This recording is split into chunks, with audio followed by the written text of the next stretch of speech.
Nous sommes engagés publics. Bienvenue aux engagés publics. Cette semaine, aux engagés publics, on parle de pollution de l'air qui est de plus en plus menaçante. On va parler du blocage de l'information par les grands réseaux sociaux. On va voir comment on peut s'informer autrement.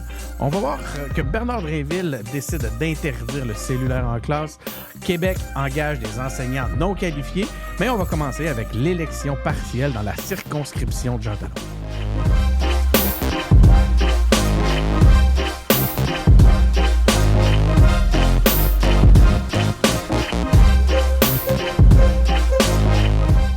Donc, c'est ça. Merci d'être à l'écoute. C'est Denis Martel qui est au micro. Aujourd'hui, je suis en compagnie de Marie-Christine Lamontagne. Bonjour, Marie-Christine. Comment vas-tu? Salut tout le monde. Je suis bien heureuse. Je vais très bien. Merci. Je suis aussi en compagnie de Benoît Tardy. Salut. On est en compagnie de LP, Louis-Philippe Valiquette. Salut. Et aussi, on est en compagnie de Jérémy Lepage.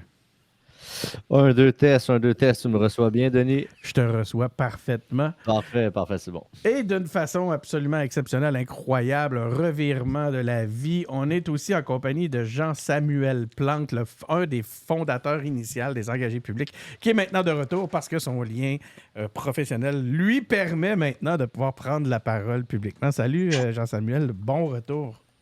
Hey, salut, ça va bien? Je suis vraiment content d'être là. Oui, en effet, je suis nouveau papa en congé de paternité prolongé, puis j'ai décidé de profiter de ça pour venir redonner un peu à mon podcast favori, Les Engagés publics. C'est tellement un comeback, Denis, que je ne savais même pas qu'il faisait partie des fondateurs des engagés publics. C'est vraiment un comeback. En fait, c'est intéressant que tu le dises parce que probablement que tu n'es pas le seul là, actuellement. Là, ce que les gens doivent savoir, les gens qui sont à l'écoute, mais les plus anciens auditeurs le savent parce qu'il y a encore... on est quoi? On a au-dessus de 400 épisodes, là, les engagés publics qui sont disponibles. Si vous allez fouiller dans la première année des engagés publics, vous allez avoir plusieurs épisodes avec Jean-Samuel. En tout cas, JS, c'est vraiment un plaisir de te retrouver dans ce contexte-là. Ouais, je suis très content également. Donc, écoutez, quelques petites annonces avant de commencer. Il y a le Festipod. Hein, je pense que vous avez vu, ceux qui sont plus attentifs sur nos médias sociaux, vous avez vu qu'on a fait une annonce. Là, les engagés publics vont être au Festipod le 16 septembre à 14h. Donc, c'est à la Maison de la Culture sur Maisonneuve. Vous êtes les bienvenus. Venez nous voir. Hein, ça va être un premier... vraiment un meet-up qu'on dit dans le milieu des balados. Venez nous rencontrer. On va avoir un épisode spécial avec le ministre de la Culture et des Communications, Mathieu Lacombe. On va parler avec lui de la place du podcast dans l'écosystème culturel québécois. Donc, vous l'avez compris, c'est un événement qui est consacré au podcasting, aux podcasters, à la balado-diffusion. Prenez le terme que vous préférez. Puis, on va se concentrer sur ce sujet-là, dans ce contexte-là, mais en restant aligné sur nos thématiques. Vous avez vu aussi passer dernièrement des concours, hein, peut-être ceux, encore une fois, qui sont attentifs sur nos médias sociaux. Vous avez vu passer un concours pour... gagner un T-shirt. Je regarde Ben parce qu'on fait souvent ça à la blague, mais on finit toujours par respecter notre parole quand on décide de faire tirer un T-shirt. Mais il reste une chose, c'est que là, dans ce contexte-ci, c'est vraiment un concours organisé. On vous demande d'aller vous abonner sur notre chaîne YouTube, hein, si vous voulez participer à ce concours. On va faire le tirage bientôt. Mais on a aussi ajouté une Festipass. Donc, qu'est-ce que c'est que la Festipass? C'est une passe pour pouvoir assister au Festipod aux 3 jours complètement. Donc, vous allez avoir, grâce à la Festipass, un accès à toutes les activités du Festipod, autant les différentes performances des podcasteurs qui vont être sur place que les conférences qui vont avoir lieu. Il va y avoir des conférences super intéressantes sur un peu comment de faire des podcasts, des réflexions sur le podcasting, des invités là, qui sont spécialisés dans le milieu. Et dernière petite annonce, parce qu'on est plutôt particulièrement fiers de cet aspect-là. Vous connaissez tous Farnell Morissette. On va avoir Farnell Morissette en studio avec nous cette semaine. Donc, d'ici quelques jours, on va avoir un épisode à vous offrir en collaboration avec Farnell Morissette. On va pouvoir en savoir plus sur Farnell, sur ses motivations, ses valeurs. Puis on va y parler de politique aussi. On va parler de politique à Farnell. On va éclaircir certains points. On va essayer de comprendre où est-ce qu'il se situe sur l'échiquier politique québécois. Moi, je pense qu'il est souverainiste, Denis. Ben, je l'ai déjà entendu sur cet aspect-là. Puis il entretient un flou. Je ne sais pas si vous l'avez déjà. Oui, mais je suis pas mal sûr qu'il se dit que c'est dans son intérêt personnel que d'entretenir le flou. Puis qu'il veut pas trop se peindre. Fait qu'il veut rester flou. Mais je suis 100% d'accord avec toi pour investiguer là-dessus, Denis. Il faut défricher le mystère Farnell. Super important. Donc, OK, allons-y avec notre premier sujet. Ben, tiens, Jérémy, c'est bien que tu aies pris la parole comme ça. On va commencer avec toi. Tu vas nous parler de l'élection partielle dans la circonscription de Jean Talon, qui va être déclenchée. Qui a été, si vous êtes à l'écoute en ce moment, c'est qu'il a été déclenché. Ça a été déclenché mercredi. Et les électeurs vont être conviés aux urnes le 2 octobre prochain. Tous les partis officiels, en tout cas les gros partis, semblent avoir déjà trouvé leur candidat pour cette partielle-là. Parmi les candidats, on a Marie-Annick Chouary qui va se présenter pour la CAQ. Donc, c'est la fondatrice là, de l'organisme Vide ta sacoche. Moi, je vais avoir besoin de faire une petite recherche pendant que tu parles pour en savoir un peu plus. À moins que quelqu'un ici aura l'information. Il va y avoir aussi Pascal Paradis qui va porter les couleurs du Parti québécois. On a vu la saga lors de son arrivée. Ouais. On voit qu'on nous l'a présenté, puis la CAQ s'est dépêchée de nous dire qu'il avait peut-être approché la CAQ. En tout cas, minimum, il y a eu des discussions avec la CAQ, on le sait, en 2022, mais les discussions auraient échoué. Ça a donné lieu d'ailleurs à toute une saga, puis j'imagine, Jérémy, que tu vas vouloir nous en parler. Il va y avoir pour le Parti libéral du Québec, Élise Havard-Bernier, qui, elle aussi, est fondatrice ou cofondatrice d'un organisme ou d'un mouvement là, qu'on appelle Vite Parents. Donc, il semblerait que c'est aussi tout ça s'organise autour d'un site web. Encore une fois, c'est un truc que je ne connais pas pour l'instant. Peut-être que quelqu'un ici pourra nous éclairer. Sinon, on va faire une petite recherche. Et il y a aussi Olivier Bolduc qui se présente pour une 3e fois pour Québec solidaire. On a eu l'occasion d'en parler dans un autre épisode précédemment. Donc, c'est un sténographe judiciaire qui a été choisi au terme d'une investiture houleuse qu'on pouvait lire dans les médias, dans les différents médias. Et tout récemment, on a Jessie, je ne sais pas comment on le dit, Robitaille, du Parti conservateur du Québec, qui, lui, aurait fort probablement intérêt à se tenir loin des métros, parce que ce qu'on sait de lui, c'est qu'il a été frappé 2 fois par un tramway, parce que quand tu es frappé par un métro, d'habitude, ça ne pardonne pas beaucoup, mais il semblerait qu'on peut être frappé 2 fois par un tramway et survivre pour pouvoir aller les combattre dans une autre ville. Donc, Jérémy... Donc... Denis, il faut que ça soit le titre de cet épisode-là. Ça. Quoi? Choix, combattre les métros? Combattre les tramways. C'est comme Don Quichotte, mais du Canada. 2023. Ouais, donc, le tramway frappe 2 fois la même place. Un trait, ouais. Merveilleux. Donc, hey Jay, vas-y, présente-nous ton sujet. Bon, en fait, c'est ça. J'avais envie de parler de l'élection dans Jean Talon. Je trouvais que en fait, je cherchais pour de vrai de quoi d'économique, puis il n'y a rien qui m'est venu. Puis là, je devrais même pas dire ça parce qu'il y a plein de gens qui vont me dire « Ah, ben là, t'aurais pu parler de ci, puis de ça, puis tout. » Mais j'avais envie de parler de l'élection de Jean Talon parce que moi, la manière dont je l'ai vécu, c'est comme un film Hollywood. C'est comme genre, j'écoutais un film, je pense que c'était lundi. Puis là, je pense que c'est le lundi ou le mardi, le Parti québécois a fait une publication en mode rétro, vous l'avez probablement tous vu, de vraiment comme Retour des Nordiques, qui jouait sur la nostalgie de OK, ben faites-moi mon secrétaire, puis on va peut-être en avoir un 4e. Puis j'aimais bien cette publicité-là, l'idée de on joue sur la nostalgie des Nordiques de Québec là-dessus. Puis en tout cas, bref, tout ça. Ouais. Puis là, vous savez de quoi je parle? Puis là, bam, il est arrivé l'idée comme quoi, un article comme quoi, genre le candidat du PQ, Pascal Paradis, avait approché la CAQ ou s'était fait approcher par la CAQ. Puis là, bam, ça devient un gros shit show, cette affaire-là, de qui a demandé à parler à qui, le poste de ministre, qui a demandé ça, qui n'a pas demandé ça. Là, il y avait l'affaire du troisième lien.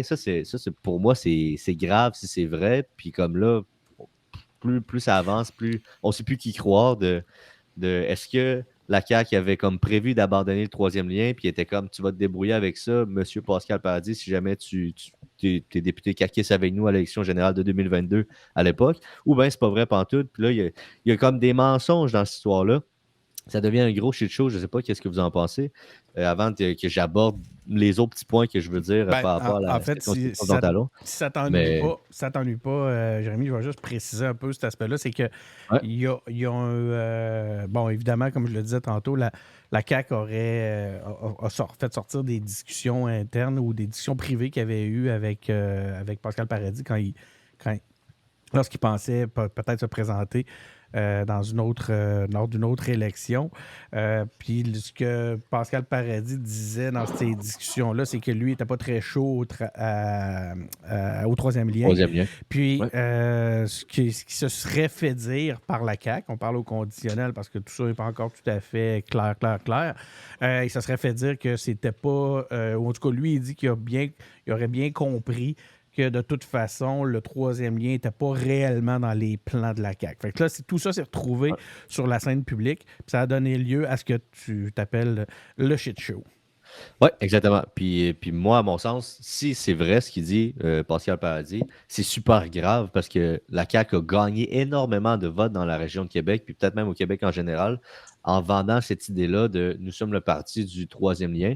Puis si c'est vrai qu'il savait qu'il n'allait pas aller de l'avant là-dessus, ça veut dire que de 2018 jusqu'en 2022, puis de 2022 jusqu'à 2026, puis là, on est en 2023, fait que de 2018, je ne sais pas, peut-être qu'il croyait vraisemblablement pour de vrai de 2018, 2019, 2020, blablabla, puis il croyait, puis là, ils sont arrivés en 2022, puis en fait, comme on le sait que ça ne marchera pas, mais c'est tellement payant politiquement qu'on va quand même dire qu'on va le faire, puis finalement, on l'abandonne super rapidement en début de mandat.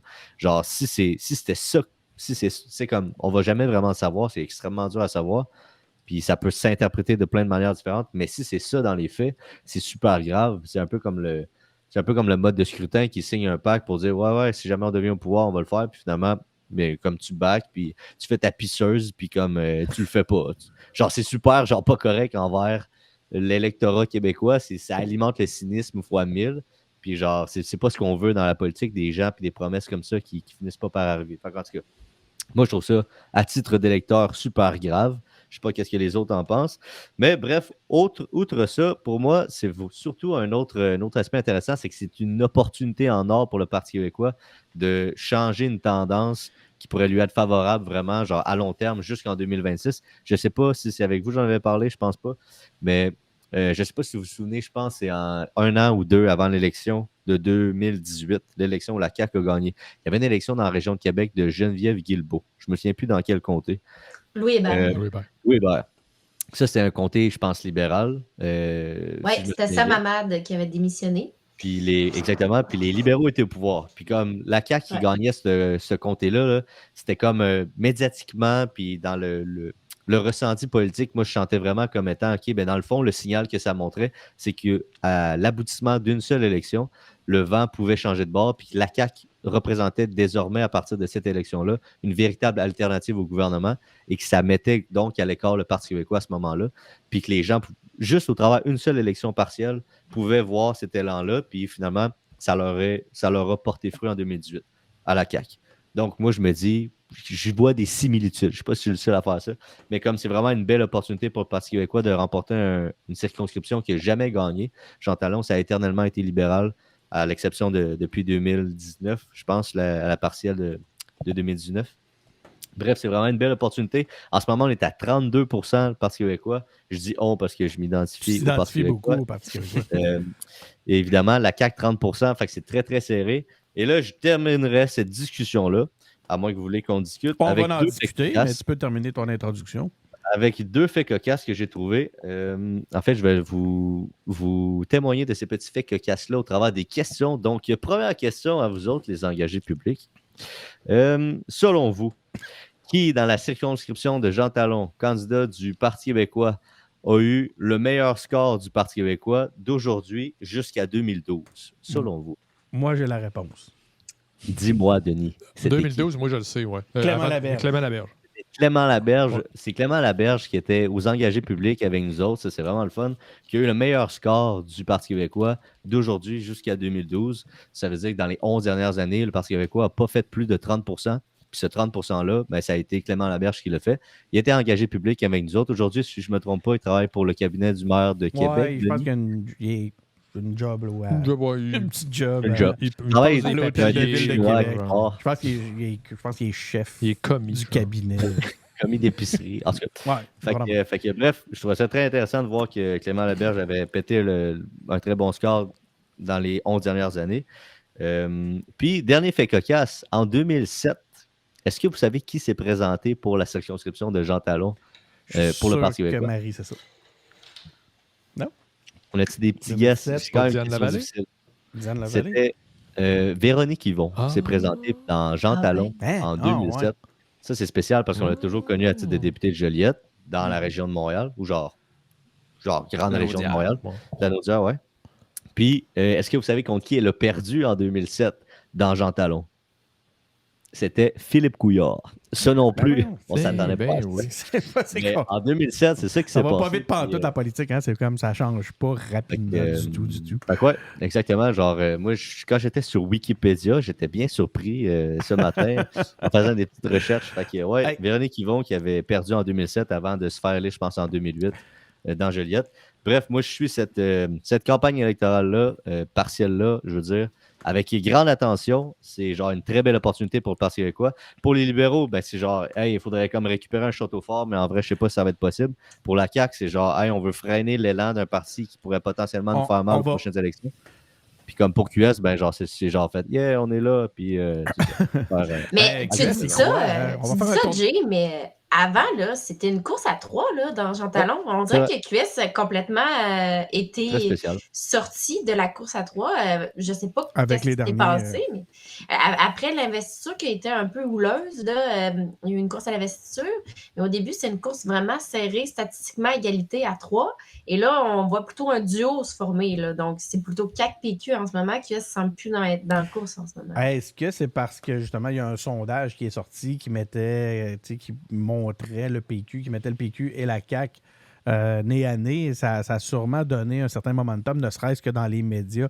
Ben, est-ce que QS va se laisser sortir comme ça? Ils ont essayé quelques petits éléments. Hein? On a vu ça passer. On va faire un tour de table sur la partielle de Jean Talon. Juste avant, par contre, pendant que tu nous jasais tout ça, Jay, j'ai fait des recherches pour retrouver, j'aurais aimé mettre la vidéo, lancer compte, le PQ lancer compte aux auditeurs. Ben, imaginez-vous qu'elle a disparu de tous les... Oui. Fait que ça doit être quelque chose. Moi, ça, j'ai déjà eu l'occasion d'en parler avec Paul Saint-Pierre Plamondon dans un événement. J'ai jamais été fan de ces mises en scène. Là. Vous vous souvenez de Paul qui montait les montagnes, qui faisait Rocky, là, Paul qui frappait, qui lançait des pucks à un moment donné. Puis quand j'ai vu ça ressortir, j'ai fait « Oh, ça, c'est certainement une idée personnelle du chef. Là. Ça ressemble beaucoup à au scénario puis aux petites vidéos qu'il avait l'air d'affectionner particulièrement. » Et ben là, c'est pratiquement une nouvelle en soi. Tout ça est disparu. Donc, pourquoi? Ça serait intéressant de questionner le PQ sur ces motivations-là. Une petite mise en demeure de Régent Tremblay sur les droits de lancer compte. Penses-tu? Ouais, ben, c'est peut-être une affaire juridique. Puis dans tous les cas... Oh oui, ça doit être ça.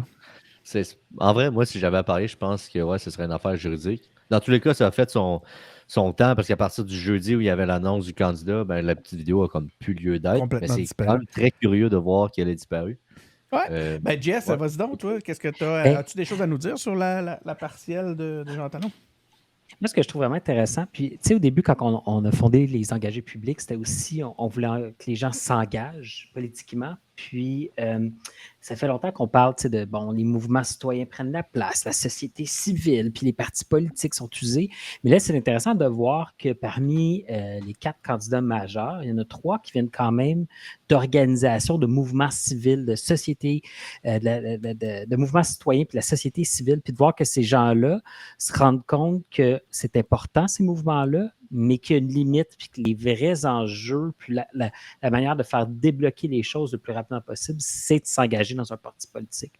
C'est une tendance que je trouve intéressante dans une désaffection qu'il y a eu pour les partis politiques, peut-être dans les 10-15 dernières années.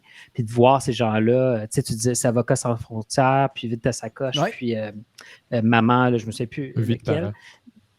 Vie de parents. Donc, c'est des gens qui décident de s'engager, puis je pense qu'on peut tous s'en inspirer, puis se dire, ben nous, c'est à quelle cause qu'on va faire avancer, puis quel parti reflète ça, puis aller s'impliquer dans ce parti-là. Donc, je trouve ça encourageant pour la vitalité démocratique au Québec. Super intéressant, puis ça démontre en même temps toutes les possibilités, toutes les formes d'engagement possibles. Hein. C'est pas toujours par la politique, mais on voit qu'il y a un croisement qui finit. D'ailleurs, on avait eu la même chose avec Myriam de Kakuna, hein, qui était aussi à la tête, ou en tout cas la porte-parole d'un mouvement social comme ça qui pour les places en garderie. J'entends ça. Puis, tu sais, la première intervention là, de retour de JS. Puis, tu sais, je me rappelle d'un des derniers épisodes auquel il a participé. Pas le dernier, là, qui s'appelait Victime du Baillon, mais l'autre d'avant, qui s'appelait ASMR politique. Puis, ça, à mes oreilles, c'est un peu du ASMR politique. Voilà. Mais pour parler peut-être du contraire de l'ASMR politique, c'est d'avoir un bon candidat contre le tramway. Je trouve ça vraiment intéressant. J'ai hâte de voir si ça va mener à quoi que ce soit. Je pense que j'ai l'œil un peu sur voir quel genre d'avenir a le PCQ en général. Je suis pas très intéressé par leur position, mais plutôt curiosité à savoir si c'est un parti qui a un avenir à Québec, mais peut-être dans le Québec en général. Je pense pas que ça va être un gros succès dans Jean Talon, le PCQ. Pourtant, s'il y a bien une région dont ils pourraient s'en sortir, c'est bien genre à Québec. Ouais. Mais pas dans le centre-ville de Québec, là, pas Pas dans dans le milieu le- urbain de Québec, c'est dans les banlieues, donc c'est plus La Charlebourg, couronne Chauveau, la Beauce même, tu sais, c'est la grande région de Québec. Fait que non, moi aussi, je pense pas que le PCQ va se démarquer dans Jean Talon. Et moi, ce que j'ai hâte de voir, Jean-Samuel disait, c'est bien, on voit que les organismes publics, du monde de la société civile s'impliquent en politique, mais quel impact va avoir cette partielle-là? Parce que je ne sais pas si vous vous souvenez, Jay t'avait comparé avec 2017 dans Louis Hébert, l'élection de Geneviève Guilbeault. Mais l'élection de Geneviève Guilbeault, c'était la première campagne où QS était une force politique officiellement reconnue. Première fois qu'on voyait le quatrième petit icône à la télé. Donc, il y avait quand même quelque chose qui était emballant, stimulant. Il y avait une certaine effervescence pendant cette campagne-là. Est-ce que là, il va y avoir cette effervescence-là? Moi, j'ai l'impression qu'on est parti encore en ligne pour une campagne sans grands intérêts. Ça va être une question de qui fait sortir son vote et non de qui déplace les foules. Là. Fait que j'espère me tromper. J'espère qu'on va avoir des grands débats, des grands sujets intéressants qui vont intéresser la population. Mais j'ai peur que ça ne suscite pas les passions, mettons, cette élection partielle-là. Et ça serait dommage pour toute la société, je pense. Je viens de faire une petite recherche, puis le Vide à sa coche, parce que tantôt je vous ai dit, j'étais curieux de savoir qu'est-ce qu'il en était, puis que j'allais vous revenir avec ça. C'est un organisme un regroupement qui est voué à la collecte et la distribution de produits d'hygiène et cosmétiques qui ont non ouverts, non pas des rouges à lèvres usagés, genre, non ouverts, non utilisés et non périmés pour des personnes vulnérables de notre société.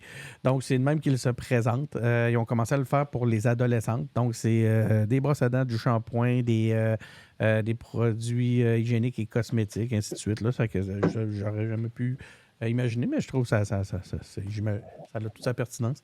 Donc, voilà, c'était juste pour ajouter cette information-là. Rapidement, Denis, tu sais, tu parlais d'une course pas intéressante, mais il y a aussi toute la question. Je ne sais pas si vous avez vu aujourd'hui, Joël Boutin annoncer qu'elle allait participer à la joute. Oui, j'ai vu ça aussi. Donc, tu sais, si on parle d'alimenter le cynisme, de tirer dans son parti, son parti pour démontrer un opportunisme politique, je pense qu'on a vraiment ici le manuel à suivre. Donc, j'ai l'impression qu'en la voyant chaque jour, ça va rappeler sa démission aux gens de la circonscription. Ça va alimenter le cynisme de cette élection-là. C'est vraiment pas quelqu'un, je trouve, qui est inspirant pour la suite des choses. Puis, je me questionne aussi que TVA a été la chercher, là, considérant tout le bagage qu'elle a. Ça nous a pas mal pété d'en face, hein, la stratégie de Costinen pour de mettre sur la place publique les discussions qu'il y aurait eu avec Paradis. Ça a été un backlash, finalement. Là, ça les a, backslash, qu'on dit. Ça a plutôt desservi la CAQ qui maintenant a sur les bras un dossier, comme le nous disait Jérémy, qui est une potentielle omission où certains vont parler de mensonges reliés au troisième lien. Benoît, on aimerait ça t'entendre sur ce tour de table-là. J'ai pas grand-chose à ajouter, à part que si on regarde juste les candidats, moi, je suis obligé d'avouer que Élise Havard-Bernier, là, je ne sais pas c'est qui. C'est peut-être une fille qui a plein de bon sens, avec plein de belles qualités, là. Mais j'ai l'impression que les libéraux, ils se sont dit « Ouais, on gagnera pas. » Fait qu'on ira pas brûler une tête d'affiche là. Mais peut-être que je me trompe. Je la connais pas, comme je vous dis.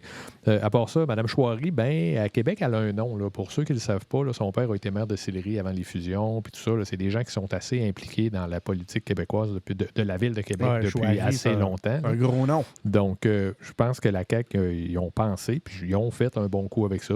Je pense que Pascal Paradis, c'est un bon coup pour le PQ aussi. C'est à peu près ce que j'ai à dire. Olivier Bolduc, il va se débattre, mais je suis très content que ce soit Olivier Bolduc. Moi, le QS, ça ne me dérange pas. En fait, ce que je suis content, c'est que ce soit les membres qui aient choisi, puis que c'est lui qui va être représentant. C'est pas grave ce que le politburo, pour utiliser faire un petit clin d'œil, méchant à QS, c'est pas grave ce que le national décide, là. C'est les gens dans les comtés qui décident qui sont les candidats. Et ça finit là. Puis je suis très content que ce soit ça qui soit arrivé. Puis si ça avait été l'autre fille qui avait été élue, tant mieux. C'est ça. C'est les gens du comté qui doivent choisir le candidat. Parlant backslash, on dit-tu backlash ou backslash? Backlash. Merci beaucoup. Au lieu de me ridiculiser, Backslash sur mon clavier. Au lieu de me ridiculiser jusqu'à la fin, je vais la poser, la question. Ça en est un, ça. C'est comme fret puis froid. Un backslash parce que ça a leur volé. Ça a slashé. C'est souvent le cas. Hein? Quand un parti essaie de diriger, parce qu'on l'a vu au PQ aussi, hein, entre autres, quand un parti comme ceux-là, en tout cas, peut-être plus, on n'a pas vu ça souvent au PQ. C'est que les autres sont plus disciplinés. Les membres, ils rentrent dans le rang après. Ça va avec ce que JS nous disait tantôt. D'ailleurs, on voit que c'est des partis qui sont beaucoup plus dirigés par la base, puis où justement l'implication de chacun des militants va avoir un impact plus important. Quoi qu'il en soit, on peut s'attendre à ce que même que ça ait un effet inverse, ce que le politburo va nous dire ou ce que le central ou le national va nous dire soit en réalité combattu par les instances locales. C'est pas nouveau. Hey, j'ai aussi vie de parents, OK? Je me sens comme ça. Je fais des petites recherches pendant tout est people. Donc, vie de parents, c'est quoi? C'est là. Écoutez, puis c'est pas moi qui le dis, là, c'est écrit comme ça, puis je trouve ça un petit peu intense. C'est la plateforme incontournable pour toutes les familles et les futures familles. Puis là, en majuscule, c'est la meilleure ressource sur le web. Voilà, on l'a. C'est la meilleure ressource sur le web pour des informations à jour, des trucs et conseils et des capsules vidéo réalisées par des spécialistes sur des sujets qui parlent aux familles du Québec. Fait que JS, LP, Benoît, ne me trompe pas. Voilà. Vous savez maintenant, vous la connaissez, la ressource. J'aimerais bien ça savoir c'est qui les a décrétés comme étant la ressource. Si c'est eux ou si c'est genre une instance... objective. Moi, je dis. Nous, aux engagés publics, on est la ressource en termes d'opinion politique. C'est facile à dire, dans le fond. Je peux dire qu'on est toujours la source d'information, les super fiables. C'est facile à dire. Non, mais c'est clairement... L'INSPQ, les fameux, l'Institut national de santé publique, comme un site web détaillé sur comment la parentalité basée sur des études scientifiques. Non, eux autres, c'est ça. C'est vie de parents. Puis, tu sais, naître et grandir, oublie ça. C'est ça, naître et grandir, c'est pas bon. Vie de parents, là, OK? Mais peut-être que c'est très bon, là, vie de parents. Je suis certain que c'est franc, mais je connais pas. On est absolument excellent. C'est absolument excellent. Puis, vous aurez visité ça. Hey, est-ce qu'on était rendu à passer à un autre sujet ou il y a quelqu'un qui voulait ajouter quoi? J'aimerais ajouter une petite affaire. Pour revenir à Joël Boutin qui s'en va travailler à la joute. Genre, est-ce que, tu sais, parce que soit comme elle s'en va comme cracher publiquement directement tout de suite à son départ sur la CAQ pendant l'élection partielle, mais ça fait pas d'elle nécessairement une péquiste pour autant, genre une pro-QS ou une pro-libérale, genre. Tu sais, comme, selon vous, comment elle va jouer ses cartes personnelles pour genre... Tu sais, comme là, elle a elle seule à défendre, mettons, comme image, on va dire, à la TV, là, elle ajoute. Fait que genre, est-ce qu'elle va la jouer en faveur? Tu sais, parce qu'elle pourrait la jouer en faveur du PQ, mais elle n'est pas péquiste, puis elle les déteste probablement autant que toutes les autres caquistes, cette madame-là, genre, le PQ. Fait que genre, est-ce qu'elle va chercher à rentrer dans son parti puis les faire chier? Ou bien d'être neutre? En tout cas, j'ai vraiment hâte de voir qu'est-ce qu'elle va faire. Je sais pas ce que vous en pensez.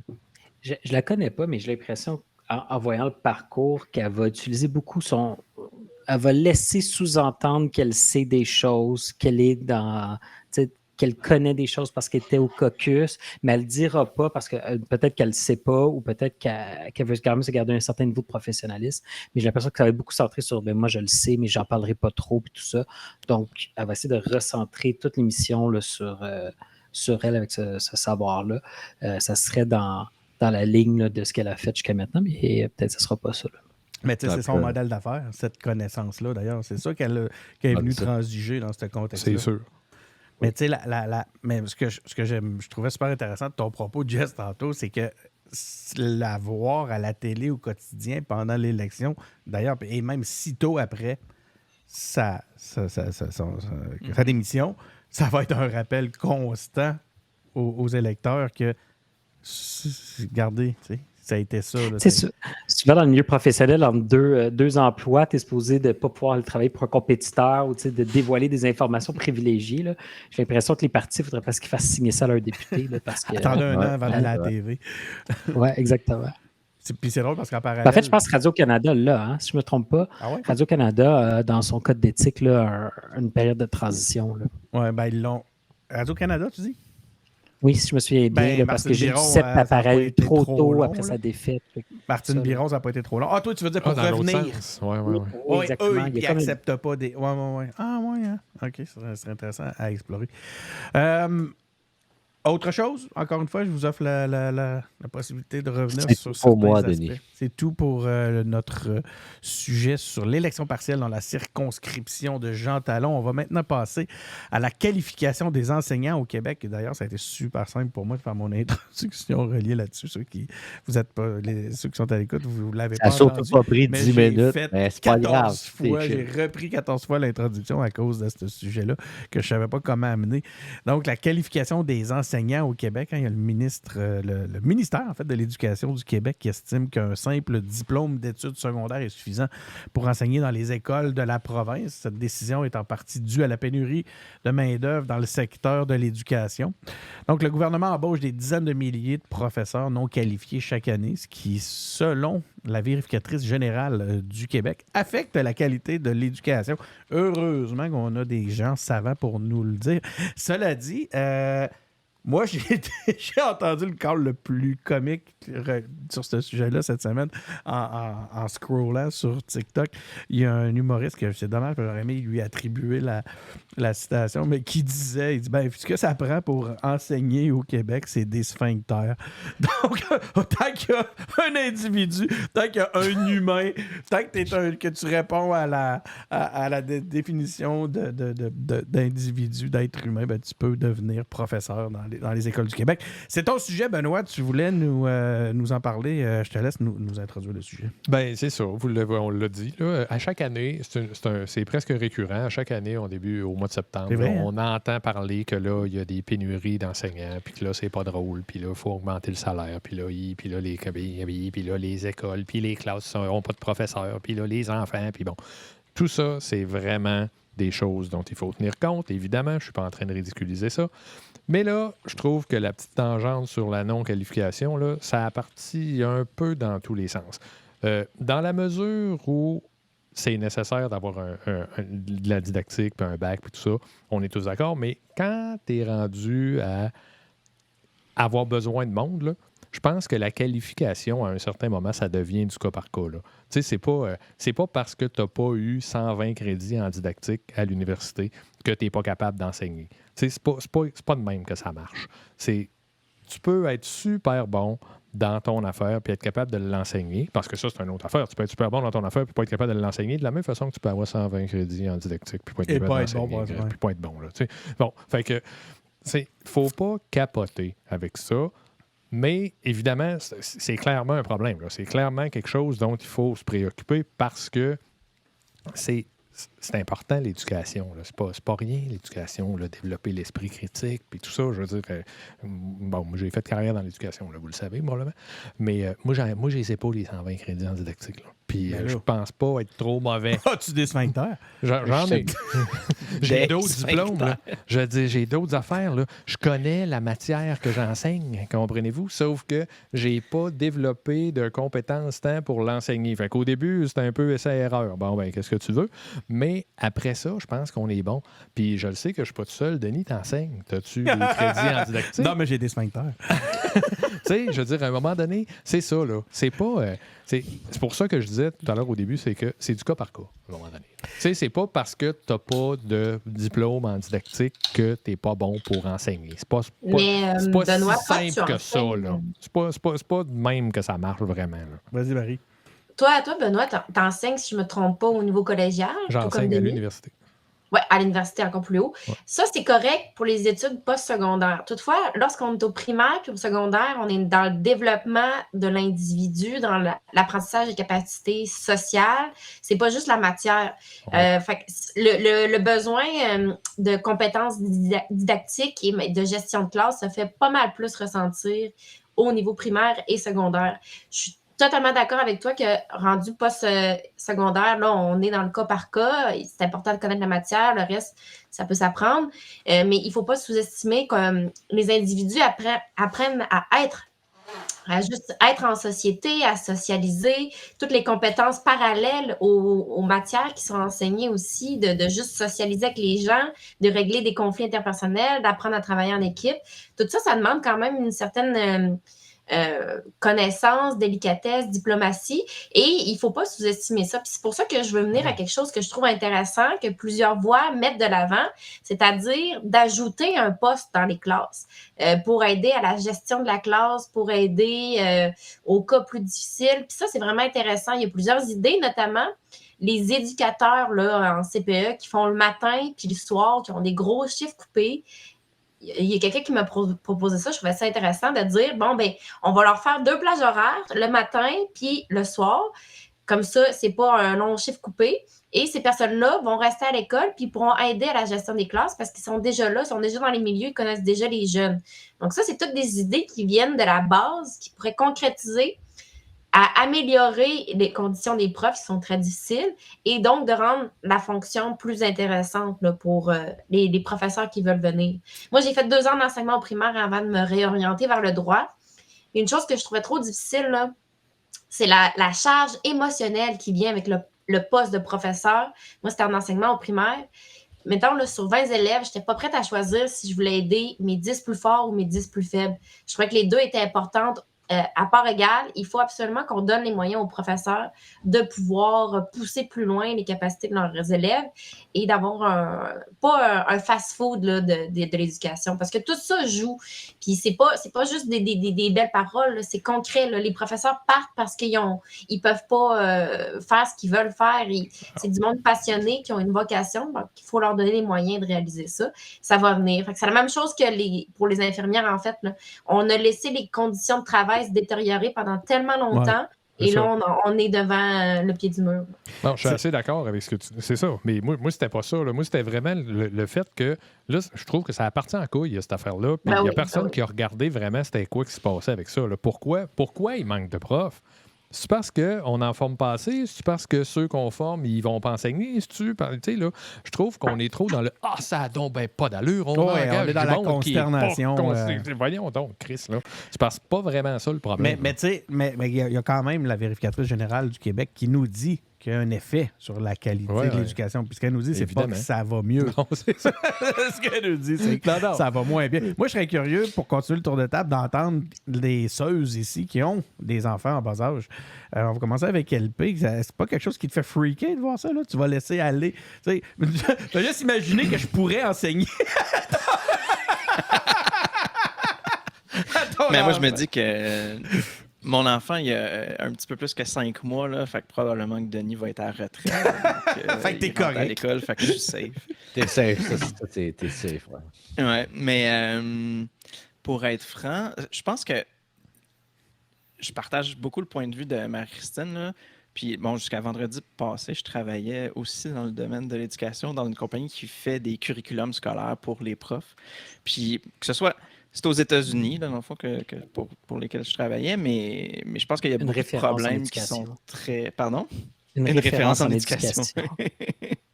Mais je pense qu'il y a beaucoup de défis qui sont très semblables. Puis j'ai comme l'impression que j'ai envie de regarder le problème de comme revirer le problème à l'envers pour lieu de dire que ça nous prend plus de personnes pour s'occuper des tâches spécialistes ou des trucs comme ça. J'ai l'impression que mon intuition me dit, on dirait que ça en prend moins de spécialistes, mais plus de profs pour que les profs soient libérés puis vraiment pouvoir s'adonner à leurs tâches de prof. Parce que là, tu sais, on parle du monde qui parfois passe 10 heures non rémunérées par semaine à faire de la préparation de cours, puis au final, après ça, ils sont obligés de gérer 30 élèves dans une classe qui ont de la difficulté à donner toute l'attention qu'ils méritent. Puis comme Marie-Christine, tu disais, quand tu es dans un défi où est-ce que, bon, j'en ai 5 qui sont bons, 5 qui sont beaucoup moins au standard, comment est-ce que je gère cette situation-là? Parce que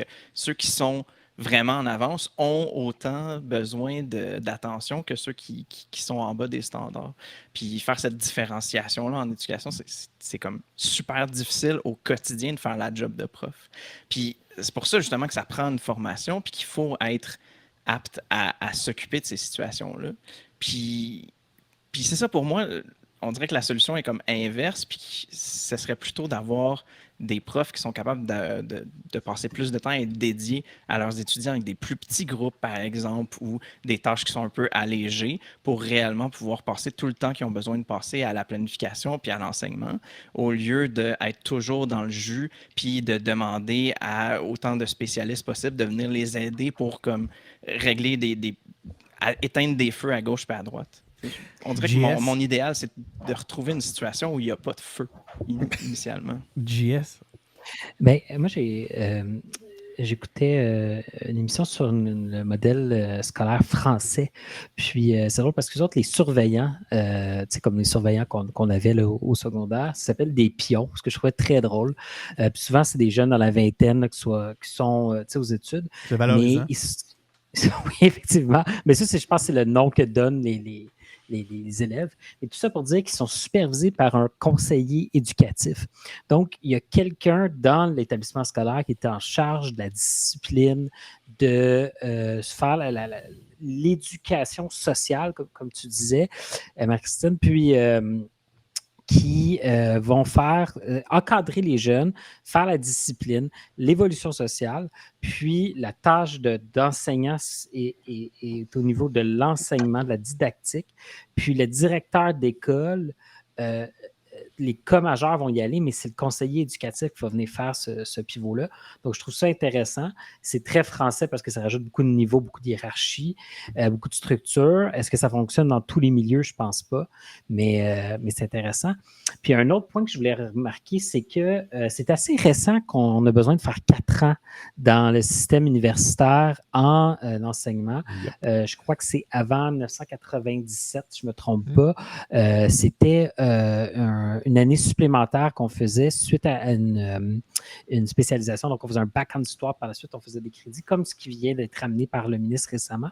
Puis, il y aurait quand même quelque chose à pousser parce qu'en droit, on est un des seuls endroits aussi en Amérique du Nord, du coup, moins, où on va faire 4 ans de droit, tandis que la plupart, là, dans le reste de l'Amérique du Nord, ça va être vraiment 3 ans de bac dans une spécialité, puis après ça, on va le faire une maîtrise qui se spécialise. Donc, on semble vouloir faire des formations, des gros engagements que tu prends à 19 ans, de 4 ans, dédié à un métier, puis tu es peut-être encore en train de te chercher.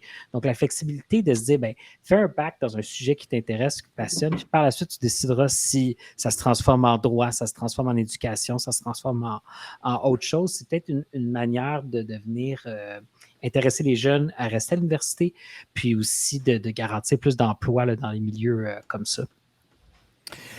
Je vais passer maintenant au sujet, à notre troisième sujet. Je sais, Jérémy, j'ai un peu passé ton tour sur cet Ben correct, aspect-là. ben correct. Si Je trouve tu ça le triste, permets, c'est tout. je vais C'est juste triste. je le précise quand même, pour te dire, je m'en suis rendu compte, mais c'est parce qu'on est à 44 minutes, puis on a couvert 2 sujets.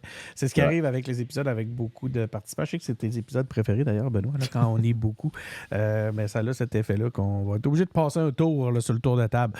Mais on reste dans le milieu de l'éducation, par contre. On va maintenant parler de c'est le sujet que LP nous a amené. C'est l'interdiction des cellulaires en classe. Donc, le gouvernement du Québec a décidé d'interdire l'utilisation des cellulaires, des téléphones cellulaires dans les salles de classe et les écoles publiques. Vous allez voir ce mot là-dessus, j'ai une espèce de concern, j'ai une préoccupation, ou en tout cas une incompréhension sur l'aspect privé versus public là-dessus. J'aimerais avoir votre éclairage. Cette mesure vise évidemment à améliorer la concentration des élèves et à réduire les distractions. Cette directive ne s'appliquera pas aux écoles privées. Et les enseignants pourront toutefois autoriser l'utilisation des cellulaires pour des raisons pédagogiques. Donc, pour ceux qui amenaient comme argument que oui, mais pour faire des citoyens modernes, ça prend un cellulaire, ben oui, ils vont encore pouvoir le faire. Ils vont encore être exposés à des ressources informatisées. Cela dit, cette notion-là de privé versus public, je sais qu'il y a des écoles privées qui ont déjà commencé qui n'ont pas attendu le ministère pour interdire le téléphone en classe, mais c'est pas une consigne qui est dans toutes les écoles privées.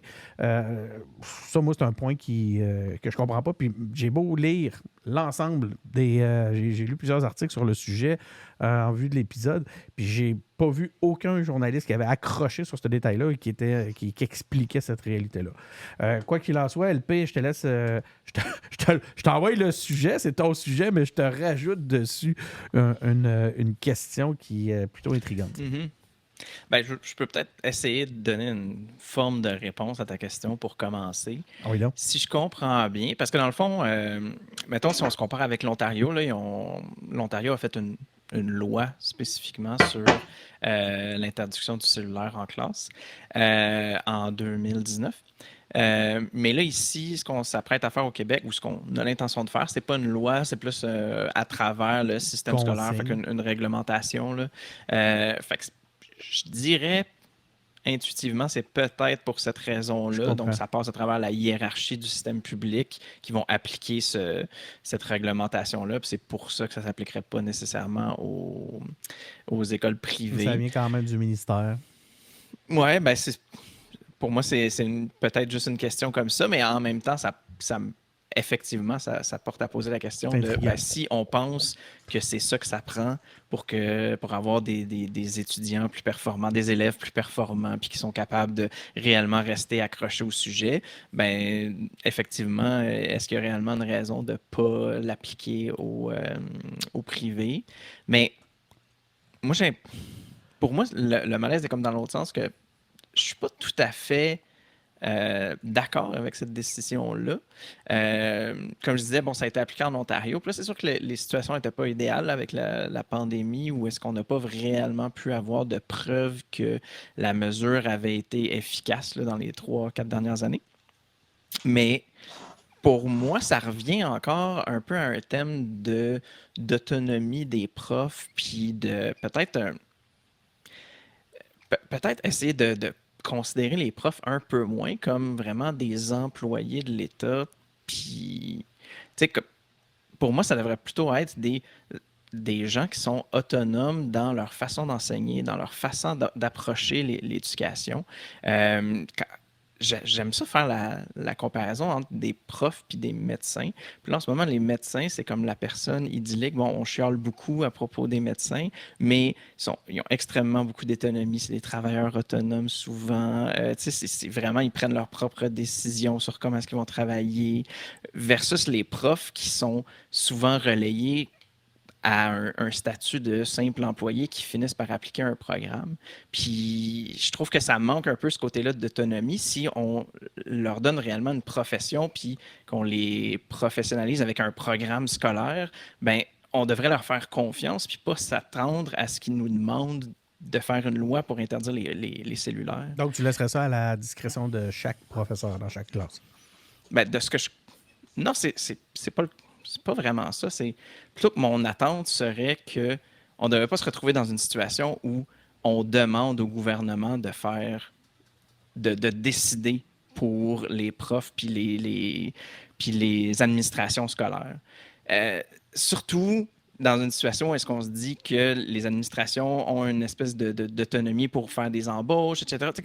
On dirait que l'endroit où s'arrête cette autonomie-là de comment est-ce qu'on fait rouler notre école et notre classe, la limite est un peu floue, puis au final, on demande au gouvernement de régler des questions qui, pour moi, sont des questions de terrain. Est-ce qu'on fait un premier tour de table là-dessus? J'ai l'impression que Marie voulait intervenir. Me trompe-je, Marie? Mais non, mais moi, je suis d'accord avec Louis-Philippe que, premièrement, il faut laisser l'autonomie aux profs, là, ils sont capables de gérer leur classe, mais aussi, c'était pas déjà interdit. Je veux dire, les profs toléraient déjà pas là, que. Mais qu'est-ce que c'est que tu as besoin de ton téléphone en classe, sans blague? Mais c'est ça.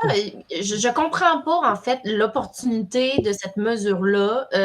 Qu'est-ce que ça vise? Quel problème ça veut résoudre? C'est comme pas clair, c'est comme évident qu'on veut pas de cellulaire en classe, mais c'est déjà pas accepté.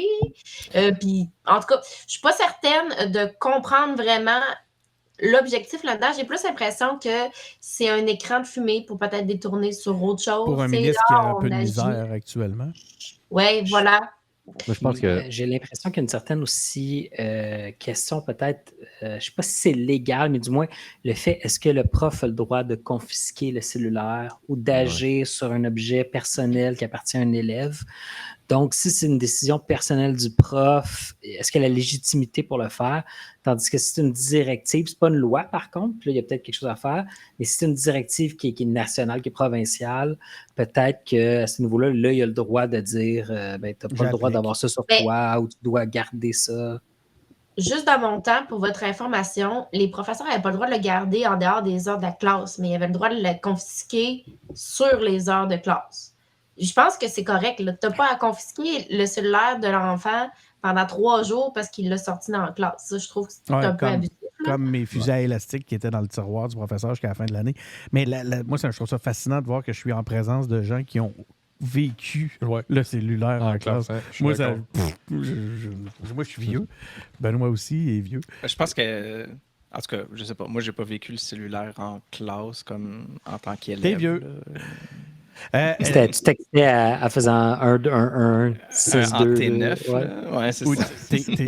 Où tu avais juste le territoire, le téléphone là, alphanumérique, puis que tu réussissais à texter dans tes poches quand même. Mais bon, ici, on est tous des millénials. Il y a peut-être Jay qui est un zillénial, un mélange de millénial et Gen Z. Mais ce qui est intéressant, c'est que nous, on a connu les claviers qui flippent, là. Puis là, je suis même pas sûre que la Gen Z connaît ça de nos jours. Là. Même moi, je suis rendue une vieille. En parlant, on t'a invoqué, Jay, vas-y donc.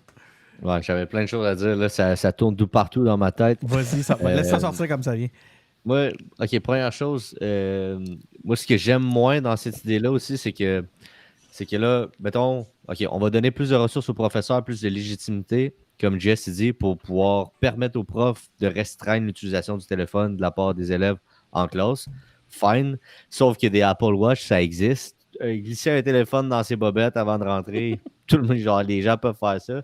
Il y a d'autres formes de technologies qui vont arriver dans les prochaines années qui vont faire en sorte que ça... Moi, j'ai peur que ça devienne un jeu dans les écoles de qui c'est qui va réussir finalement à avoir un téléphone, puis qui va réussir à se faufiler, puis genre, parce que tout le monde a ça aujourd'hui, genre, tout le monde a ça, genre. J'ai un téléphone dans mes bobettes. Non. Moi, je pense que mon premier essai, je l'ai eu, j'étais en secondaire 3, puis comme j'étais comme, il me semble que je suis un peu tôt. Puis là, aujourd'hui, au primaire, ils doivent tous avoir ça. Puis si c'est pas des téléphones, c'est des iPods, ils ont toute une bébelle électronique, fait que ça va devenir un jeu. Puis si c'est pas le téléphone, ça va être la Apple Watch. Si c'est pas la Apple Watch, ça va être la cheville Watch qui est pas encore sortie, mais qui Apple va bientôt sortir. Puis en tout cas, je sais pas. Fait que c'est un merveilleux outil technologique, ça, mais quand ça devient une distraction, évidemment, il faut genre être en mesure de s'en départir pour pouvoir se concentrer sur la matière du cours. Moi, je l'ai vécu en tant que gars qui texte, parce que je l'ai fait comme tout le monde. Je l'ai vécu quand j'ai enseigné les maths il y a 2 ans dans un cours d'été au secondaire 2. Je voyais les gens me texter d'en face, c'était extrêmement frustrant. Je les voyais ne pas comprendre à quel point, genre... T'es un cave, tu textes en secondaire 2 dans ton cours d'été de mathématiques de secondaire 2. Tu comprends pas, genre, qu'il y a un problème si t'es ici en ce moment, puis tu me textes en face. En tout cas, Fait que je suis comme explique d'accord. cela. Mais Ceci explique genre, cela, ouais. ça va être difficile à appliquer, je pense. Mais bon. Ben, Ben, ça dépend. Regarde, moi, ma fille, elle va à l'école privée, puis c'est clair depuis le début. C'est écrit partout que les Apple Watch, tu n'as pas le droit d'en avoir. Tu peux pas les porter en classe. Tu peux en avoir, c'est pas ça. Là, mais tu n'as pas le droit de les porter en classe. Tu n'as pas le droit d'avoir de cellulaire en classe. Pourquoi ça ne s'applique pas à l'école privée? Parce qu'il ne doit pas en avoir beaucoup d'écoles privées qui permettent le cellulaire en classe. Il ne doit pas en avoir beaucoup. Je n'ai pas y donné, évidemment, mais c'est... Ben, LP Fait- disait dans ses notes avoir des données là-dessus. Là. Il nous parle, je ne sais pas si tu as les données avec toi, là, LP. Montre-nous les données. Non, mais tu disais qu'il n'y avait pas beaucoup d'études qui démontraient que c'était nécessairement nocif. Ben, tu sais, dans le fond, il y a des études qui pointent dans un sens, puis il y a des études longitudinales qui disent que finalement, l'effet est vraiment moindre que ce qu'on découvre quand on fait juste des vérifications ponctuelles. Puis, c'est pour ça que, tu sais, peut-être le cas de l'Ontario est intéressant de voir un avant-après, avant l'interdiction des cellulaires, après l'interdiction des cellulaires, malheureusement, il y a eu la pandémie qui a un peu mis des bâtons dans, je présume, tous les gens qui faisaient des ça aurait- études là-dessus. Ça aurait été une belle expérience naturelle à analyser, ça. Ben, c'est ça exactement. Mais tu sais, je pense que pour peut-être revenir au point que tu faisais, Jay, tu sais, on oublie que le cellulaire a plusieurs fonctions, puis qu'en le bannissant, on démontre que c'est juste une distraction. Tu sais, si on veut réellement apprendre aux enfants à faire partie de la société puis à fonctionner en société, ben les appareils électroniques, là, ils font partie de la... Ouais, vraiment. Ils sont omniprésents là, dans le monde. Il Vraiment. faut que ça fasse partie de ta stratégie. Tu sais, Bon je sais pas, j'ai été voir le programme là, scolaire. Bon, c'est quoi? Mettons, tu veux apprendre le français. Bon, ben l'objectif du cours de français, c'est d'apprendre à lire, écrire, parler dans le but de comme s'amuser, tu sais, comme lire pour son propre plaisir, mais aussi lire dans un but d'information et de communication. Puis, on dirait que des fois, on évacue un peu ce côté-là, communication, parce qu'au final, le langage écrit, parlé, peu importe lu, finit par être une des formes, la forme principale de communication. Hein. Fait que, quand on y repense, c'est probablement que les fournisseurs de contenu d'enseignement du programme scolaire n'avaient pas nécessairement le cellulaire, la Apple Watch, les casques de réalité augmentée, etc.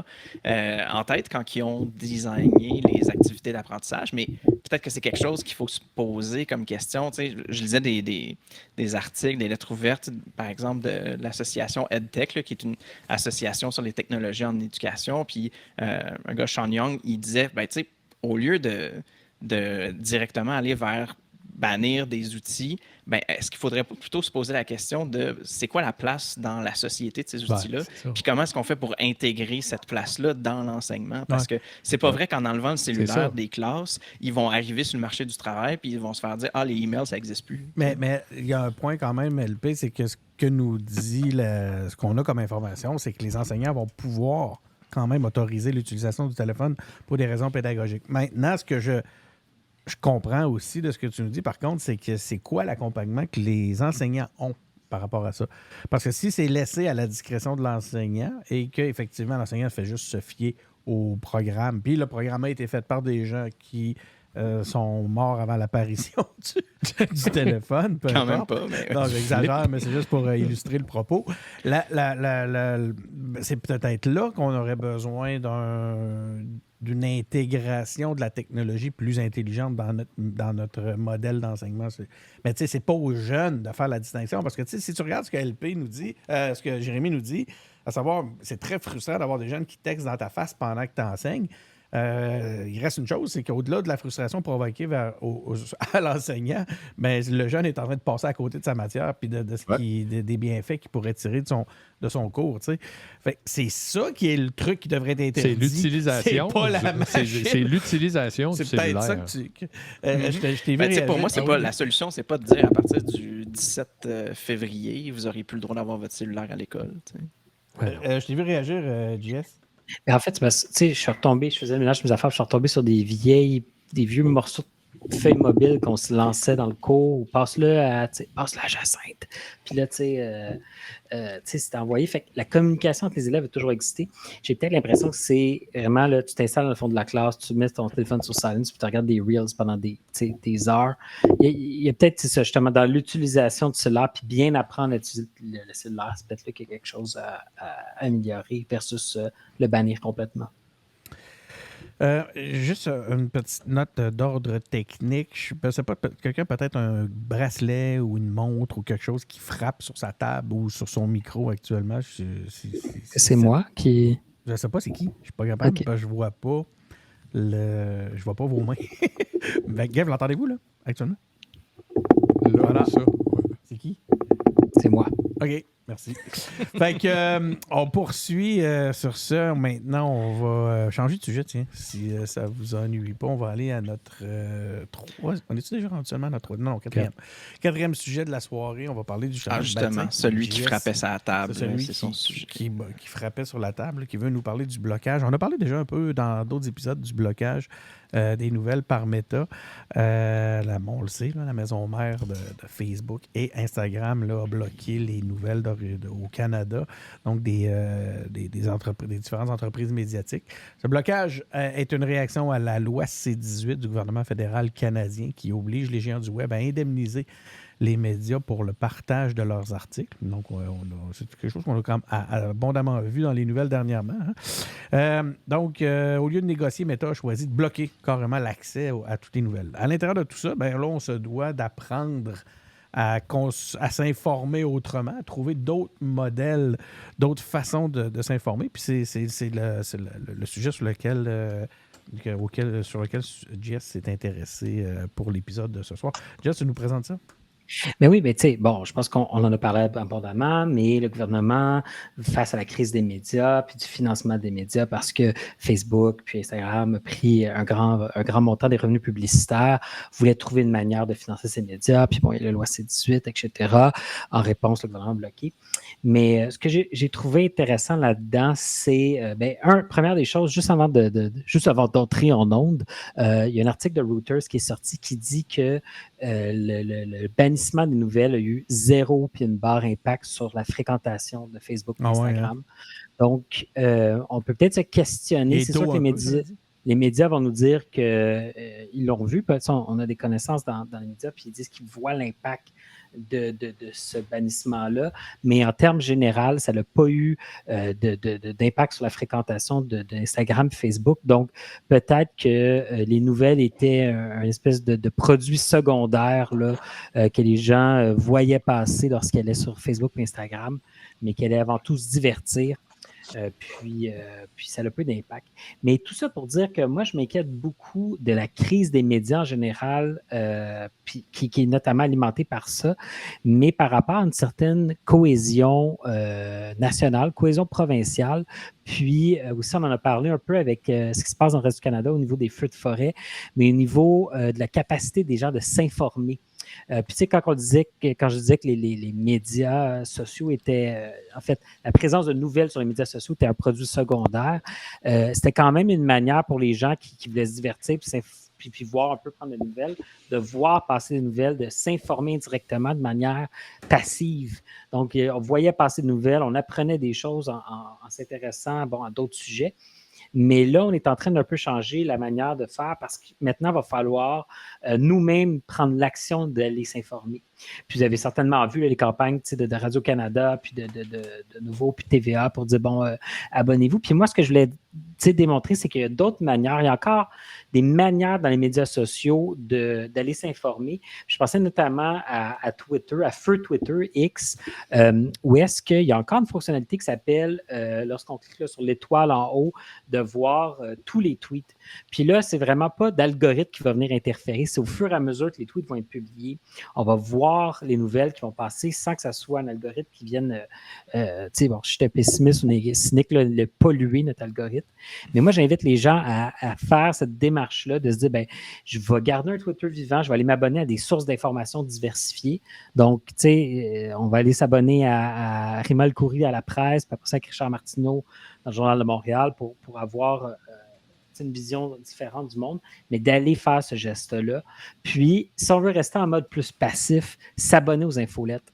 Il y a quand même une équipe qui, chaque matin, un algorithme humain qui va venir créer des infolettes pour, puis tous les médias en ont, Le Devoir, La Presse, le Journal de Montréal, mais se réabonner aux infolettes, on les a peut-être mis dans le spam, on s'est désabonné, mais aller se réinformer parce que si on n'a pas ce point de vue-là sur l'ensemble des nouvelles, puis pas juste ce qui nous intéresse, on va perdre la capacité de comprendre les débats. Puis les débats qu'on a présentement, si on n'est pas exposé à des nouvelles régulièrement, on ne sera pas en mesure d'avoir des projets de société puis d'avancer comme ça.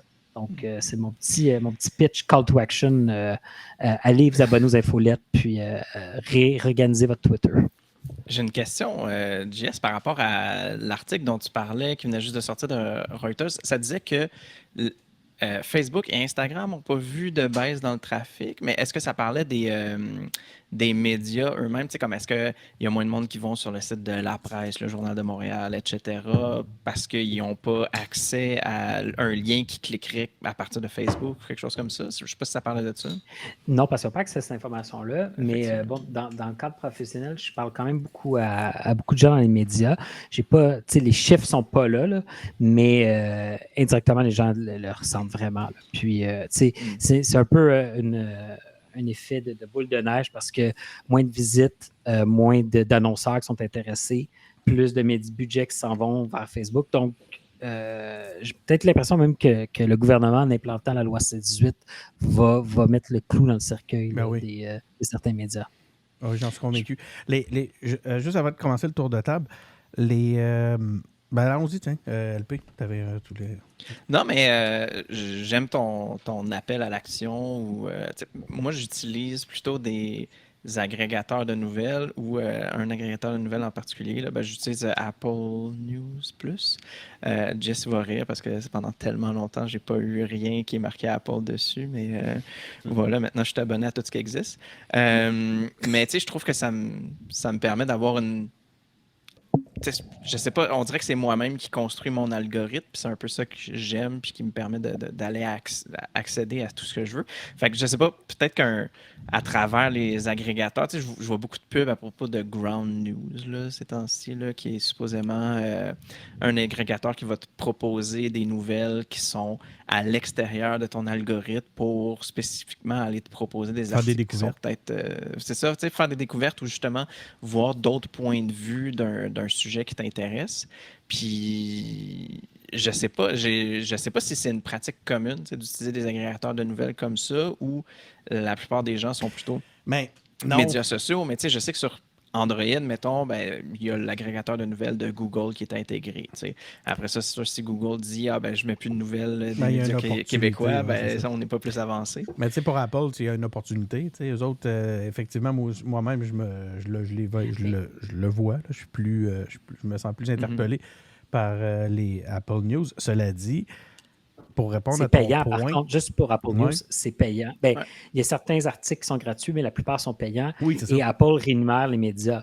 Mais c'est basé sur l'abonnement payant, ce que personne ne voudrait faire là, pour Facebook, malgré tous les mononcles qui nous envoient des messages privés aux 2-3 jours. Disant que Facebook va devenir payant. Là. Et on s'entend-tu que l'écho de Saint-François ne sera jamais disponible sur Apple News?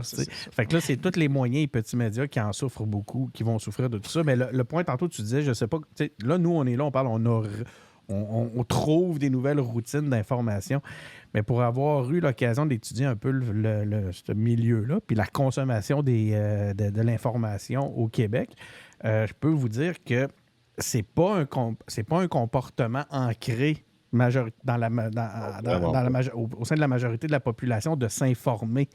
Donc, ce danger-là que JS nous exposait tantôt, à savoir en termes de cohésion sociale, quel impact que ça va avoir, il est réel parce qu'il y a une grande partie de la population, une grande partie de nos concitoyens qui, en ce moment, ne sont carrément plus exposés à de l'information, puis ils s'en fichent. Puis les données que tu exposais tantôt, à savoir, ça n'a eu aucun impact sur Facebook. Moi, je trouve qu'il est tôt pour dire ça, cela dit. Là. Mais aucun impact sur Facebook, on s'y attend. Les gens, ils vont, comme tu dis, parce que c'est justement le phénomène d'information, divertissement est bien réel. Tu sais. On le voyait on le voit d'ailleurs dans les stratégies qu'adoptent les grands médias québécois, je dis québécois, canadiens, comme Radio-Canada. Même Radio-Canada cède devant l'information, divertissement. On a qu'à penser. D'ailleurs, ils se sont fait reprocher par leur propre ombudsman. Bon, dites-le pour moi, quelqu'un. Ombudsman. Ils se l'ont fait reprocher par leur propre ombudsman de faire des... de trop faire d'informations humour, de trop mixer de l'humour à leur information. Mais il y a une raison à ça, c'est parce que la frontière entre le divertissement et l'information, elle est très, très mince. Puis en ce moment, on le voit, ça a un impact super important. Qui voulait réagir sur ce point-là? Je me suis absenté une seconde, puis j'ai peut-être un petit peu perdu le show, mais j'aimerais ça. Aussi entendre je voulais Marie juste qui va revenir. réagir à ton point, ou je sais pas si c'est Benoît qui a dit ça, que le journal local sera jamais dans aucun de ces agrégateurs-là. Puis c'est vrai, puis ça m'a fait penser aussi à dernièrement, est-ce que c'est le 24 heures dans le métro qui a un peu plus ou moins fermé boutique? Puis je pense que c'était peut-être justement un des points d'accès à de l'information parce que c'est de l'information qui venait à toi. Tu sais, tu prends le métro, ben, tu ramasses le journal qui traîne là, puis t'es au moins minimalement informé. Puis même chose pour les journaux locaux qui sont livrés dans la cage d'escalier ou à l'épicerie à côté. Tu sais, il y a toujours l'action d'aller prendre le journal, mais au moins, il y a une certaine proximité. Je ne suis pas obligé de penser au fait que je veux avoir de l'information. Puis je pense qu'il faut effectivement continuer à penser dans cette stratégie média-là du Québec ou peu importe là, que ces médias-là existent, puis qu'il faut continuer à les mettre en valeur. T'sais, la bonne nouvelle, avant l'histoire de Facebook, c'est quand même les médias, le Devoir, la presse, la Coop de l'information, qui sont quand même les médias de la Coop de l'information, c'est des piliers de toute la structure de la société civile, des grandes villes comme Sherbrooke, puis Chicoutimi, puis tout ça, allait mieux. Donc maintenant, est-ce que Facebook, puis Instagram, le fait que ça banni va venir impacter le revenu? C'est sûr. Mais ça allait bien. C'est ça qui est triste, ça allait bien. Bon, en grande partie, c'est les publicités de la COVID, puis le soutien là, que les gouvernements ont donné, mais ça a donné le souffle qui donnait un élan aux médias pour continuer. Oui, bien ça, ce point-là, c'est un point qui était la raison pour laquelle les médias régionaux et communautaires ont survécu. Et beaucoup au sein de ces petites organisations-là se demandaient qu'est-ce qu'on va faire quand l'argent de la COVID quand les investissements en publicité du gouvernement pour la COVID puis la vaccination vont arrêter. C'est déjà très, très, très fragile. Puis là, de perdre tout cet apport de lien-là qui te permet justement de générer de l'affichage publicitaire, de générer de l'inventaire publicitaire, disparaît, ça a un impact, c'est sûr. Là, comme tu l'as dit tantôt, on va voir disparaître il y a des médias qui vont disparaître face à ça. Jérémy, de ton côté, avais-tu... Là, comme je vous dis, est-ce qu'il y avait eu un tour de table pendant mon absence ou... Ça discutait. Ça discutait. Y a quelqu'un qui a un truc? On a perdu Marie en cours de route, puis c'est dommage parce que c'est elle qui amène le dernier sujet. Fait que, je suis là, est-ce que vous m'entendez? Oui, t'es de retour. Allume-toi ta caméra, va. Ben, t'es allumé. OK, ben, je pense qu'il faut juste que tu la remettes dans la machine. Je vais te réintégrer dans OBS. Attends une seconde. Ben, on peut continuer à parler, même si Marie-Christine est en attente. Pour faire de l'audio. Mais moi, tout ce que je peux vous dire, mettons à ça, excuse LP, c'est juste que là, vous parlez de manière tellement, genre, on va dire, rationnelle, puis comme, je pense que vous êtes dans 5%, même moins de 5% de la population, des gens qui sont comme, je vais prendre le soin de choisir mes informations. Je vais aller suivre telle personne, puis telle personne, ça va me donner des informations contradictoires, je vais développer mon esprit critique. Genre, c'est bon, mais personne ne fait ça. Oui, c'est ça. Tout le monde est un Clément Laberge. Ouais. Mais personne ne fait ça. Je vais aller lire sur Substract. Les gens, ils suivent les gens qui ont envie de suivre, puis ils pensent que ces gens-là qui disent ça, puis que ces gens-là sont en accord, ben c'est forcément la vérité, c'est forcément donc rationnel de suivre cette personne-là, blablabla, genre, c'est une exception pour moi des personnes qui prennent le temps de bien diversifier sur ces sources d'informations volontairement, genre de catcher qu'il y a un algorithme qui nous influence, puis d'outrepasser cet algorithme-là en l'outrepassant, en choisissant de quelle manière on va se faire influencer sans même s'en rendre compte. Fait que dans le fond, on s'en rend compte. Fait que c'est vraiment prendre un gros pas de recul, ce qui est très bien, mais genre la majorité de la population ne fait pas ça pantoute. Puis c'est pour ça que je suis bien content de l'entendre. En tout cas. Mais non, mais c'est intéressant parce que je suis d'accord, mais après ça, on peut se poser la question comment est-ce qu'on fait pour que influencer la population pour qu'elle réalise ce fait-là, puis peut-être qu'en tant que société, on peut grandir puis juste arrêter de dire « Hey, on va juste pas vraiment parler de l'information », fait qu'au final, tout le monde va s'attendre à ce que ça pop sur Facebook. C'est drôle parce que il y a un lien évident avec nos sujets sur l'éducation. Tantôt, on parlait du téléphone en classe. Là. Tu dis comment on va éduquer, tu sais. Absolument. Mais c'est ça, c'est que mettons, je fais l'avocat du diable, tu dis ça, moi je vais dire, ben, mettons que tu essaies de me convaincre, moi, je suis comme, ben moi, je suis déjà bien informé parce que je suis telle page, je suis déjà bien informé. Je n'ai pas besoin de quelqu'un qui me dit, il faudrait que tu fasses attention à ta source d'information.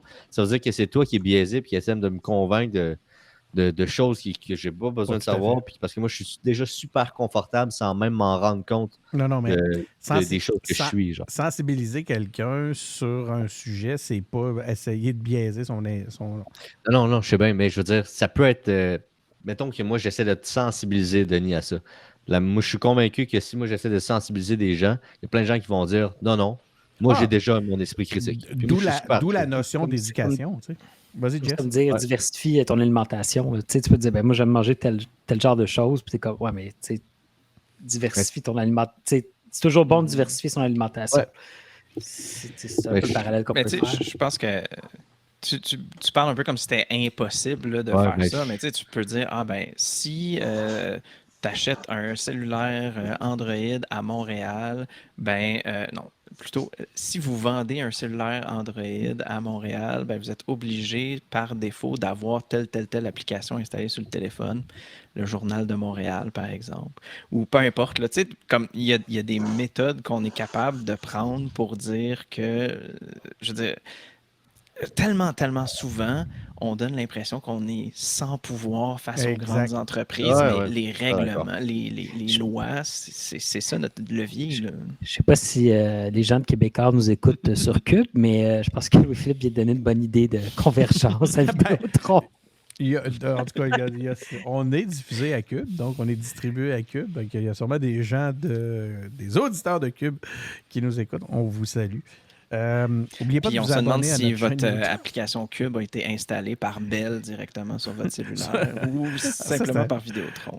C'est fascinant comme sujet. Marie, on t'a perdu pendant un bout de temps. Voulais-tu ajouter un truc, toi, sur cet aspect-là? Je suis assez d'accord avec ce qui a été dit. Là. Je pense que c'est un sujet sérieux, puis il ne faut pas sous-estimer ça parce que on s'entend, là, bien sûr, avec Facebook, il y avait une certaine diffusion de l'information, mais c'est quand même une information qui, somme toute, était déjà noyée dans une mare d'informations plus ou moins pertinentes, plus ou moins véridiques. Et là, on vient d'en ajouter une couche avec le boycott de Facebook. Et là, on se rend compte avec ce que Jess disait au début, que ça n'a pas affecté l'achalandage de Facebook. Donc, les gens ne vont pas sur Facebook nécessairement pour s'informer. C'est plus comme un effet secondaire du fait d'aller sur Facebook. Donc, il y a des sérieuses questions, là. Notamment, l'espace public est rendu où de nos jours? Parce que ça existe, on existe virtuellement en tant que société à cette heure. Ça s'est accéléré avec la pandémie. Donc, ça prend un espace public virtuel. Et c'est où cet espace public-là? Là, de fait, d'office, c'est les réseaux sociaux. Mais est-ce qu'on veut laisser cet espace public-là au privé? Ça aussi, c'est une question qu'il va falloir réfléchir et discuter. Je n'ai pas la prétention de dire « voici la réponse », mais ce sont des interrogations que j'ai là, moi aussi. Oh, mais OK. Mettons que moi, je veux rebondir là-dessus parce que là, réflexe de Québec solidaire, il faut tout rendre public. Non, attention. Réflexe péquiste, dire ce que j'ai pas dit. Je taquine, on s'entend. Je ne dis pas qu'il faut nationaliser ou rendre public l'espace virtuel. Je dis que nous, en tant que société, c'est comme avant, c'était le perron de l'Église, mais en tant que société, si on veut exister virtuellement, on existe où? Dans un univers qui est réglementé par le privé, c'est peut-être ça. Mais il faut se poser la question, où est-ce qu'on peut exister virtuellement? Puis c'est plus ça la question que je veux mettre dans l'espace. Sur Capbook. J'aimerais ça parler des titres. Là. Tantôt tu avais proposé, Marie, tu avais soulevé un point, j'avais dit un truc, tu as dit hey, ça pourrait être ça le titre. Mais moi, j'aime beaucoup Réflexe de Pékin. Ah non, c'était très. Mais tu sais, comme je faisais des blagues. Je faisais des blagues. Bravo, ouais, on s'entend. Ben oui. C'était juste parfait. OK, passons à ton sujet d'abord, Marie, vu que tu es dedans, là, on va en profiter. Donc, toi, tu vas nous parler de pollution de l'air, qui est maintenant une menace toujours de plus en plus grande. Il y a une étude, en fait, tu m'as envoyé ça, c'est un article qui fait état d'une étude de l'Institut de politique énergétique de l'Université de Chicago qui souligne que la pollution de l'air est la plus grande menace pour la santé publique mondiale et que ça surpasse le tabagisme, la consommation d'alcool. Un petit peu, je vais juste mettre une caméra de même pendant que c'est moi qui parle. Et la consommation d'alcool, c'est une menace qui est particulièrement aiguë en Asie et en Afrique, encore plus fort là-bas. L'étude pointe également du doigt le manque de financement pour lutter contre ce problème en comparaison avec d'autres maladies comme le VIH et le paludisme. Pas que c'est pas important de s'y affairer, c'est juste qu'en ce moment, ça reste dans un angle mort. Donc, je te laisse nous amener ça. Puis en même temps, qu'est-ce qui fait que c'est un sujet qui est toujours un peu à la traîne? Ben oui, tout à fait. Puis tu l'as dit, c'est un rapport de l'Institut de politique énergétique de l'Université de Chicago. Puis ce qui est intéressant, c'est que en anglais, l'acronyme pour ça, c'est EPIC. Donc, c'est un rapport EPIC, donc Energy Policy Institute at the University of Chicago. Puis ce rapport-là, notamment, pointe du doigt bien sûr, les véhicules motorisés, les industries, mais également les incendies. Hein, là, on est dans un contexte de rentrée. On a parlé beaucoup de la rentrée des classes, des problèmes avec et tout. Mais cet été, on a vécu là, les feux de forêt plus que jamais. On a tous été impactés dans nos vacances par la boucane, par la mauvaise qualité de l'air. Les amateurs de plein air, bon, peut-être pas tous, mais moi, j'ai été touchée. C'était pas ici, mais si on voulait faire du sport à l'extérieur, là, c'était vraiment pas une bonne idée. C'était l'équivalent de se fumer quasiment un paquet de cigarettes d'un coup. Donc, on est affecté de plus en plus. On ne peut plus nier ça. Et là, on arrive avec un rapport qui nous dit que c'est le plus grand risque pour la santé mondiale. Là. Donc, on dépasse le tabagisme, on dépasse l'alcool. Donc, c'est sérieux. Et ce que ce rapport-là dit, tu l'as dit, Denis, c'est qu'on n'a pas les moyens qui sont cohérents avec la menace perçue. Donc, on dit, ben oui, on le voit, là, c'est un réel enjeu, mais de manière pragmatique, on ne va pas aller apporter des solutions en conséquence. Et moi, ce que je voulais dire en amenant ce sujet-là, c'est dans les années 70, là, René Lévesque parlait déjà de l'environnement, parlait déjà qu'il fallait s'y attaquer. Fait qu'imaginez si dans les années 70, on s'était mis à faire des changements progressifs, des petits changements, mais pour transitionner vers ce qu'on veut aller en ce moment, imaginez où qu'on serait aujourd'hui. Là. On le savait dans les années 70, on n'a pas agi parce qu'on voulait se fermer les yeux puis faire un profit à court terme. Là, maintenant, on embarque dans les conséquences, on les sent. C'est des phénomènes plus extrêmes, plus souvent, et la qualité de l'air est touchée. On a de la chance encore là, en Amérique du Nord. On n'est pas les places les plus touchées. Tu l'as dit, Denis, c'est surtout en Asie et en Afrique. Mais qu'est-ce qu'on va faire pour la suite? Comment on va agir à ça? Là, c'est la rentrée des classes. C'est le temps de revenir et de reprendre conscience de ça. Et j'espère que les engagés publics, on va transmettre ce goût-là, justement, d'agir parce que là, il est temps qu'on s'inquiète là, pour la qualité de l'air parce que les masques qu'on a portés beaucoup pendant la pandémie ne seront peut-être pas juste nécessaires pour la pandémie. Ils vont peut-être être nécessaires, comme en Chine, ce le fut, bien que la situation se soit améliorée, mais de porter un masque juste parce que l'air est trop contaminé. Oui, dans des pays asiatiques. En tout cas, genre, si je peux rajouter là-dessus, là, moi, j'étais au Vietnam, je faisais du scooter pour me déplacer, puis il y avait plein de monde avec des masques. Pas parce que c'était la COVID, genre, juste parce que l'air est dégueulasse. Là. Genre, il y a trop de pollution, il y a trop de petits scooters, il y a trop de monde dans dans une trop petite place, puis juste l'air est dégueu. C'est peut-être une. Je sais pas si ici, vraiment, on va vivre ça, mettons, dans un avenir rapproché, parce qu'on a quand même un grand territoire pour une petite population. Mais pareil, avec des feux de forêt comme on l'a connu, genre, c'est vraiment pas cool. Petite parenthèse, je tiendrais à dire que je suis pas tout à fait d'accord avec l'idée qu'on n'a rien fait depuis les années 70. Hydro-Québec, puis genre, Hydro-Québec, avec tous les barrages électriques qu'on a fait, on a développé vraiment l'énergie renouvelable au Québec. Ça, c'est une grande fierté pour nous autres. Le transport en commun s'est vraiment développé depuis les années 70 au Québec. Je pourrais nommer plein de petits moves comme ça qui fait en sorte que le Québec en Amérique du Nord, c'est quand même, genre, c'est pas pour reprendre un argument de la CAQ, mais c'est quand même une nation, je pense, qui, par rapport aux autres nations en Amérique du Nord, genre, est très bon d'un point de vue, genre, environnemental. Est-ce qu'il y a place à l'amélioration? Évidemment, bien sûr. Est-ce qu'on est bon ou on est les meilleurs des pays? Ben là, si tu veux Même comparer là. à l'international, ça, c'est une autre discussion. Mais moi, c'est pour ça que j'ai pris pour hypothèse dans ma phrase, dans ma discussion, que quand on se compare au reste de l'Amérique du Nord. Mais comme j'ai dit, c'est pas une raison pour dire que c'est suffisant et qu'on doit arrêter les beaux efforts qu'on a faits. Mais genre, l'électrification des transports, des autobus électriques maintenant qu'on a, le transport en commun, on a un REM, genre, qui va faire Rive-Sud puis Montréal, pas de chauffeur, full électrique, je sais pas quoi. Genre, il y a plein de choses que je sais même pas, puis c'est full nouveau, c'est full technologique, c'est full bon pour l'environnement. Genre, on a fait, genre, on est quand même dans les premiers qui font ces pas-là en Amérique du Nord. Puis ça, faut pas l'oublier quand même, genre. On n'est pas parfait, on pourrait être mieux, mais en Amérique du Nord, on est quand même très, très fort d'un point de vue environnemental. Juste une petite réaction sur, tu dis, on a quand même fait des bonnes choses, puis tu as amené là-dedans le transport en commun. Moi, je trouve qu'on est complètement sous-développé en Amérique et au Québec et au Canada. Par rapport à l'Europe, ouais.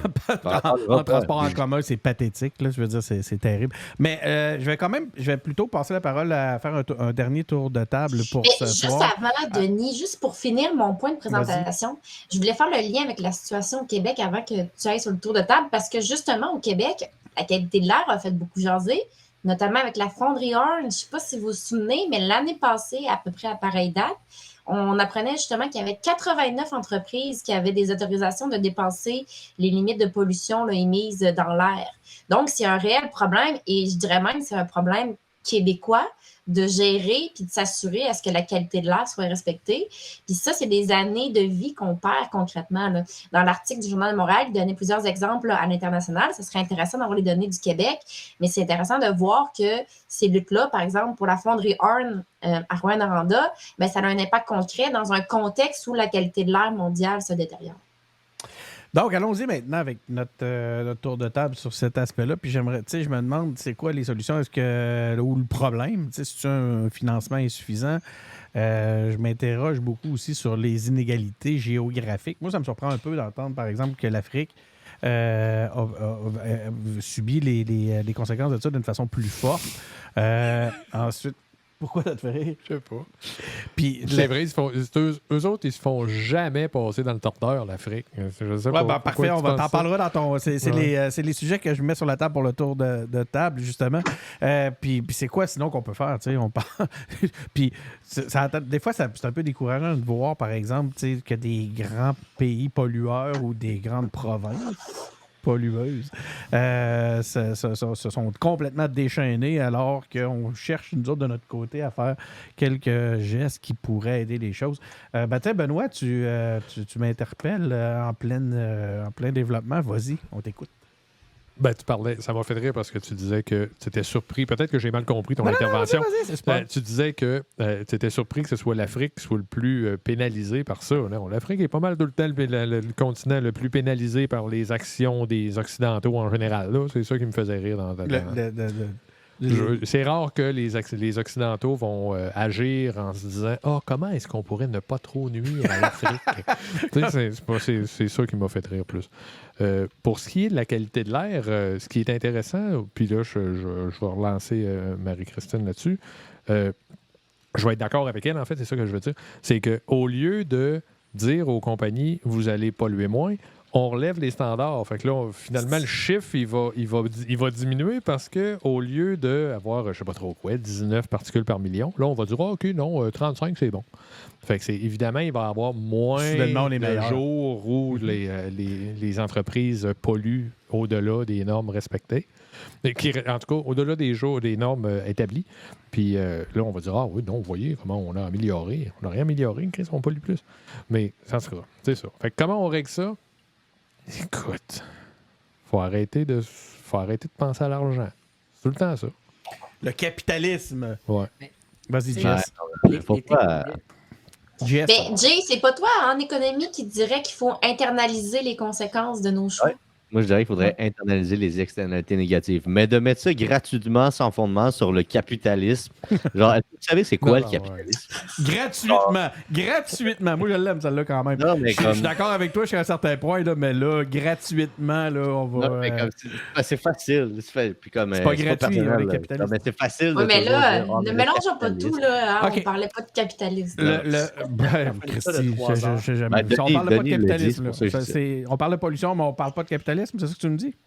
Non, mais je dis que c'est parce que tout est relié, puis on peut digresser, puis je suis la première à faire ça tout le temps et j'essaie de me dompter. Mais lorsqu'on parle de la qualité de l'air, à place de dire c'est la faute du capitalisme, moi, ce que je pense, c'est de dire, bon, ben, à cause qu'on veut maximiser les profits, qui est une conséquence du capitalisme, on n'a pas besoin de faire ce lien-là. À cause qu'on veut maximiser les profits, on ignore des conséquences et on ne prend pas en compte les externalités négatives. C'est un peu ce que Jay disait. Donc, moi, ce que je dis, c'est qu'il faut calculer ça. Puis il faut s'assurer que les conséquences sont prises en compte, puis qu'il n'y ait pas juste comme on se met des œillères, puis on voit juste les profits. Pourquoi c'est ça. Pourquoi on met des œillères? JS, OK, là, on va le faire, le tour de table. JS, on t'écoute. Mais, par rapport à la qualité de l'air, puis par rapport à une prise de conscience, je pense que depuis le mois de janvier, là, on n'a pas eu beaucoup de repos en termes d'événements climatiques extrêmes.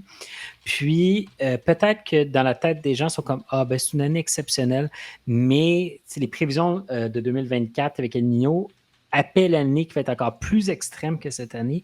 Puis si on a 2 années qui sont dans l'extrême comme ça, je crois qu'on ne pourra plus nier tant que ça, parce que là, ça ne devient plus quelque chose qui se passe en Arctique. Là. Ça se passe à toutes les 2 semaines, il y a quelque chose qui se passe. C'est de la grêle qui détruit des champs ou le verglas, puis on commence à le vivre en ville. Donc, malheureusement, je pense qu'on va vivre, puis je l'espère, historiquement, qu'on va retourner sur 2023-2024 comme l'année vraiment de prise de conscience, parce que notre confort, notre indifférence va avoir été perturbée. LP? Je pense que je suis un peu de l'avis de...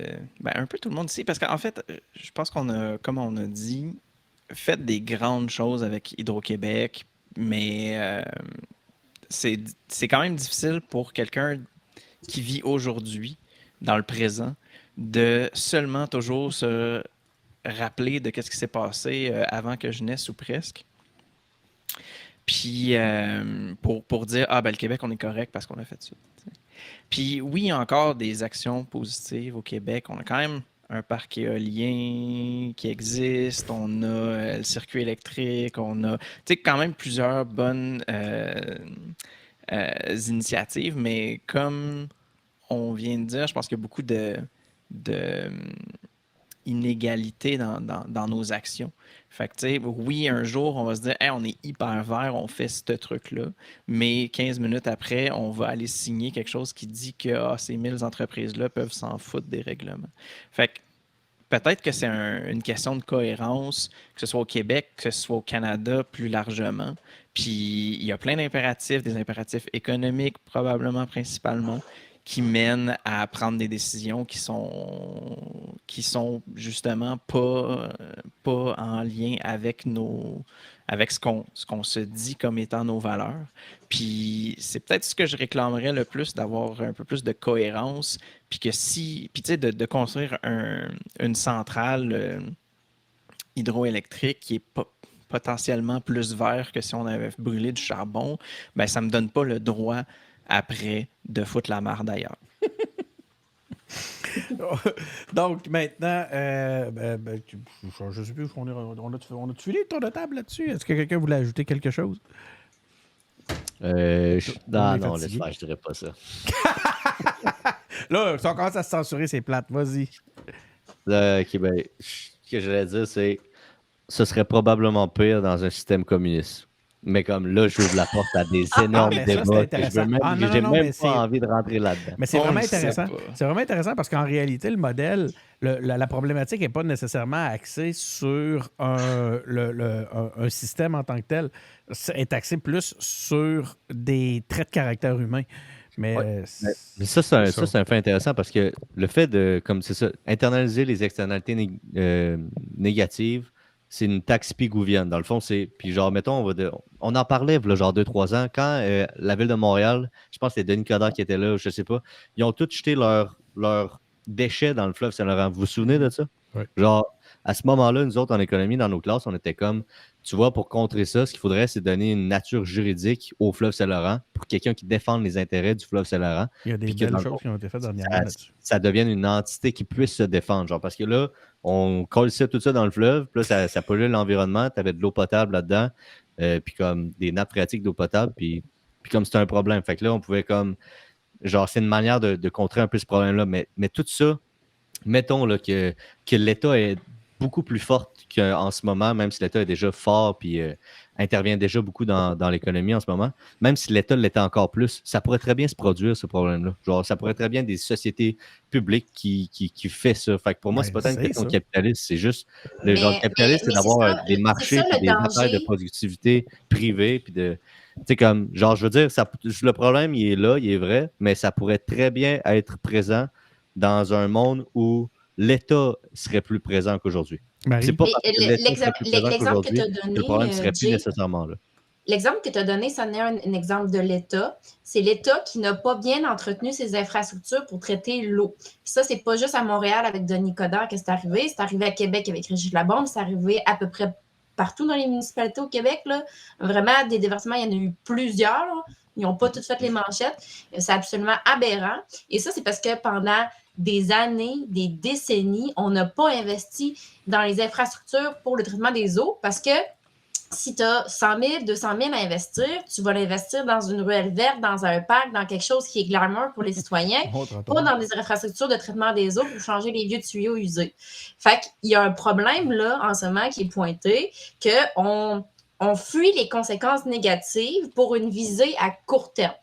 Et ça, peu importe les autres débats, c'est ça le problème qu'il faut nommer. C'est ça le problème qui est à la base de l'environnement. Et ça a des conséquences directes sur l'ensemble de la société. Et donc, il faut une réponse pragmatique face à ça. Et je pense qu'on tombe dans un piège si on amène d'autres choses là-dedans. Parce que là, on n'en est pas en train de dire, c'est-tu mieux le capitalisme ou le communisme? On est en train de dire, est-ce qu'on veut survivre l'humanité, là? Parce qu'on en est là. C'est pas juste l'environnement, c'est la survie de l'humanité. Parce que la planète va continuer sans l'humain. Mais on est en train de créer des conditions que la planète ne sera plus habitable pour l'être humain. Il faut bien prendre conscience de ce qui est en jeu en ce moment. Ouais, fait que je suis 100% d'accord avec toi. Fait que moi, je suis 100% pour qu'on développe des infrastructures pour mieux traiter l'eau. Et ça n'a rien à voir avec le système dans lequel on vit. Il suffit juste d'un investissement, genre ça pourrait être l'État qui subventionne des infrastructures pour mieux traiter l'eau, pour mieux faire attention à l'environnement. Puis ça n'a rien à voir avec le système. Fait que je suis 100% d'accord avec toi. Ramenons ça sur le sans parler des puis tu as raison, là, les systèmes, c'est une façon en réalité d'amener un élément de trait de caractère. Il reste une chose, c'est que l'être humain est fondamentalement assez greedy en général. Puis ça, ben il y a un problème relié à ça. Maintenant, de l'avoir appelé capitalisme dans le cadre d'une discussion, c'est peut-être pas la meilleure façon de le faire, mais ça reste que c'est cet élément-là qui est problématique dans chacun, de façon transversale. Fait que, comment on va pouvoir se sortir? C'est ça qui rend les choses décourageantes puis qui peuvent amener à un certain cynisme ou à un abandon, à une démission. Hein? On parle le terme démission est utilisé de toutes sortes de façons de nos jours, puis je trouve tout à fait approprié dans ce cas-là. On fait quoi, là? On vit ou on démissionne et on vit ce qu'il nous reste à vivre, ou on est dans une On va situation s'adapter. d'anxiété totale, juste d'une façon absolument nocive. Moi, je peux comprendre que les... en fait, c'est vraiment difficile de voir comment que l'humain, l'individu dans son quotidien peut s'en sortir de cette situation-là, rester heureux puis réussir réussir justement à continuer à se lever le matin, regarder ses enfants puis dire ben moi je vais poursuivre, tu sais. Fait que là, c'est pas très optimiste comme Non, fin d'engagé public. Non. Mais le but des engagés publics, c'est de donner le goût de l'engagement public. Puis je pense que la meilleure chose qu'on peut faire individuellement, c'est de s'engager publiquement, parce que ce qui joue contre nous, c'est justement l'indifférence et le désengagement. Donc, engagez-vous, qui disait, c'est vrai, puis gardez un équilibre de vie dans tout ça. C'est une belle boucle avec ce que JS nous a dit dès le départ. Excusez-moi, en faisant la régie, je voulais mettre Marie-Christine, mais j'ai mis JS parce que dans ma tête, je suis en train de me dire waouh, c'est une belle boucle avec ce que JS nous a dit dès le départ. Tu dois être content, JS. Tu vois, l'esprit des engagés publics subsiste à travers tout ça et même survit à mon cynisme. Donc, j'espère que tu as aimé ton épisode. Ben oui, bien sûr. Merci de l'accueil. Puis, je suis content de voir qu'on continue le combat. Donc, ben voilà, c'était notre épisode pour ce soir. On continue le combat et je suis flou, mais ça, c'est pas à cause de ma caméra, c'est dans la vie. Je suis quelqu'un de flou. Ah, oui, là, maintenant, je suis maintenant au focus. Donc, merci d'avoir été à l'écoute. Ce soir, on était en compagnie de LP. Merci beaucoup, LP, d'avoir été présent pour 1h40 jusqu'à maintenant. Donc, il fallait s'y attendre. Ça allait être un gros épisode. Merci. Quand même. Merci. Quand même. Benoît, merci beaucoup, Benoît Tardy, d'avoir été parmi nous ce soir. Merci beaucoup. Et Marie-Christine, encore une fois, merci pour ta contribution, avoir une belle conclusion comme celle-là, toujours nous ramener ramener la touche positive. Merci. Merci beaucoup à vous tous. À bientôt. Jérémy, encore une fois, merci beaucoup. Donc, ramener autant de couleurs aux engagés publics. Ouais, j'adore discuter avec Marie-Christine dans les engagés publics comme ça. Ça fait des bonnes discussions. Déjà hâte à la prochaine fois. Puis, ben écoute, Jess, j'avais commencé par toi, mais j'ai choisi de terminer aussi avec toi. Merci beaucoup d'être de retour. On va en avoir plusieurs autres comme ça qui vont être super cool. Donc, de mon côté, ben c'est comme je vous disais, c'est Denis Martel qui est au micro. Abonnez-vous à notre balado. Hein, c'est important pour nous. Vous ne pouvez même pas savoir à quel point ça a un impact sur ce qu'on construit parce qu'on se bat avec des algorithmes et des systèmes et qui finalement comment dire, qu'on sont tributaires ou témoignent un peu de notre succès à travers tout ça. Donc, c'est avec des abonnements sur Apple Podcasts, Google Podcasts, SoundCloud, sur Spotify. Abonnez-vous à notre chaîne YouTube. D'ailleurs, les fameux concours que je parlais au départ sont toujours actifs et sont très, très axés sur cet aspect-là. Si vous avez écouté cet épisode-là puis vous êtes vous avez compris que c'est la fin, donc vous n'êtes probablement plus à l'écoute, vous avez quitté. Ceux qui sont encore là, je vous le dis, écrivez-nous en message privé, dites-nous, j'ai entendu ce que tu viens de dire. Puis si vous le faites, ben, on va vous donner 10 chances de plus de gagner dans les concours qu'on est en train de faire. C'est des concours excessivement scientifiques gérés. C'est mené sous la surveillance d'une firme tout à fait là, digne de confiance. Non, l'inverse. Ah, ouais. Donc, suivez-nous aussi sur Facebook, sur Twitter, sur YouTube, toutes les plateformes qu'on chie dessus. Putain! J'aurais pas dû utiliser le terme chier, c'est pas très élégant. Donc, bonjour à nos auditeurs de Cube. Celle-ci est tout à fait respectable. Donc, encore une fois, c'est n'importe quoi. Quelle belle conclusion. Donc, vous pouvez aussi vous abonner à notre infolette parce qu'on l'a jamais envoyé, je pense. Et n'oubliez pas d'aller voir notre boutique, mais surtout, allez sur Patreon et devenez donc un contributeur. Merci beaucoup d'avoir été à l'écoute et ça se pourrait que je coupe une partie de cette conclusion. Merci beaucoup. Salut, bonne soirée.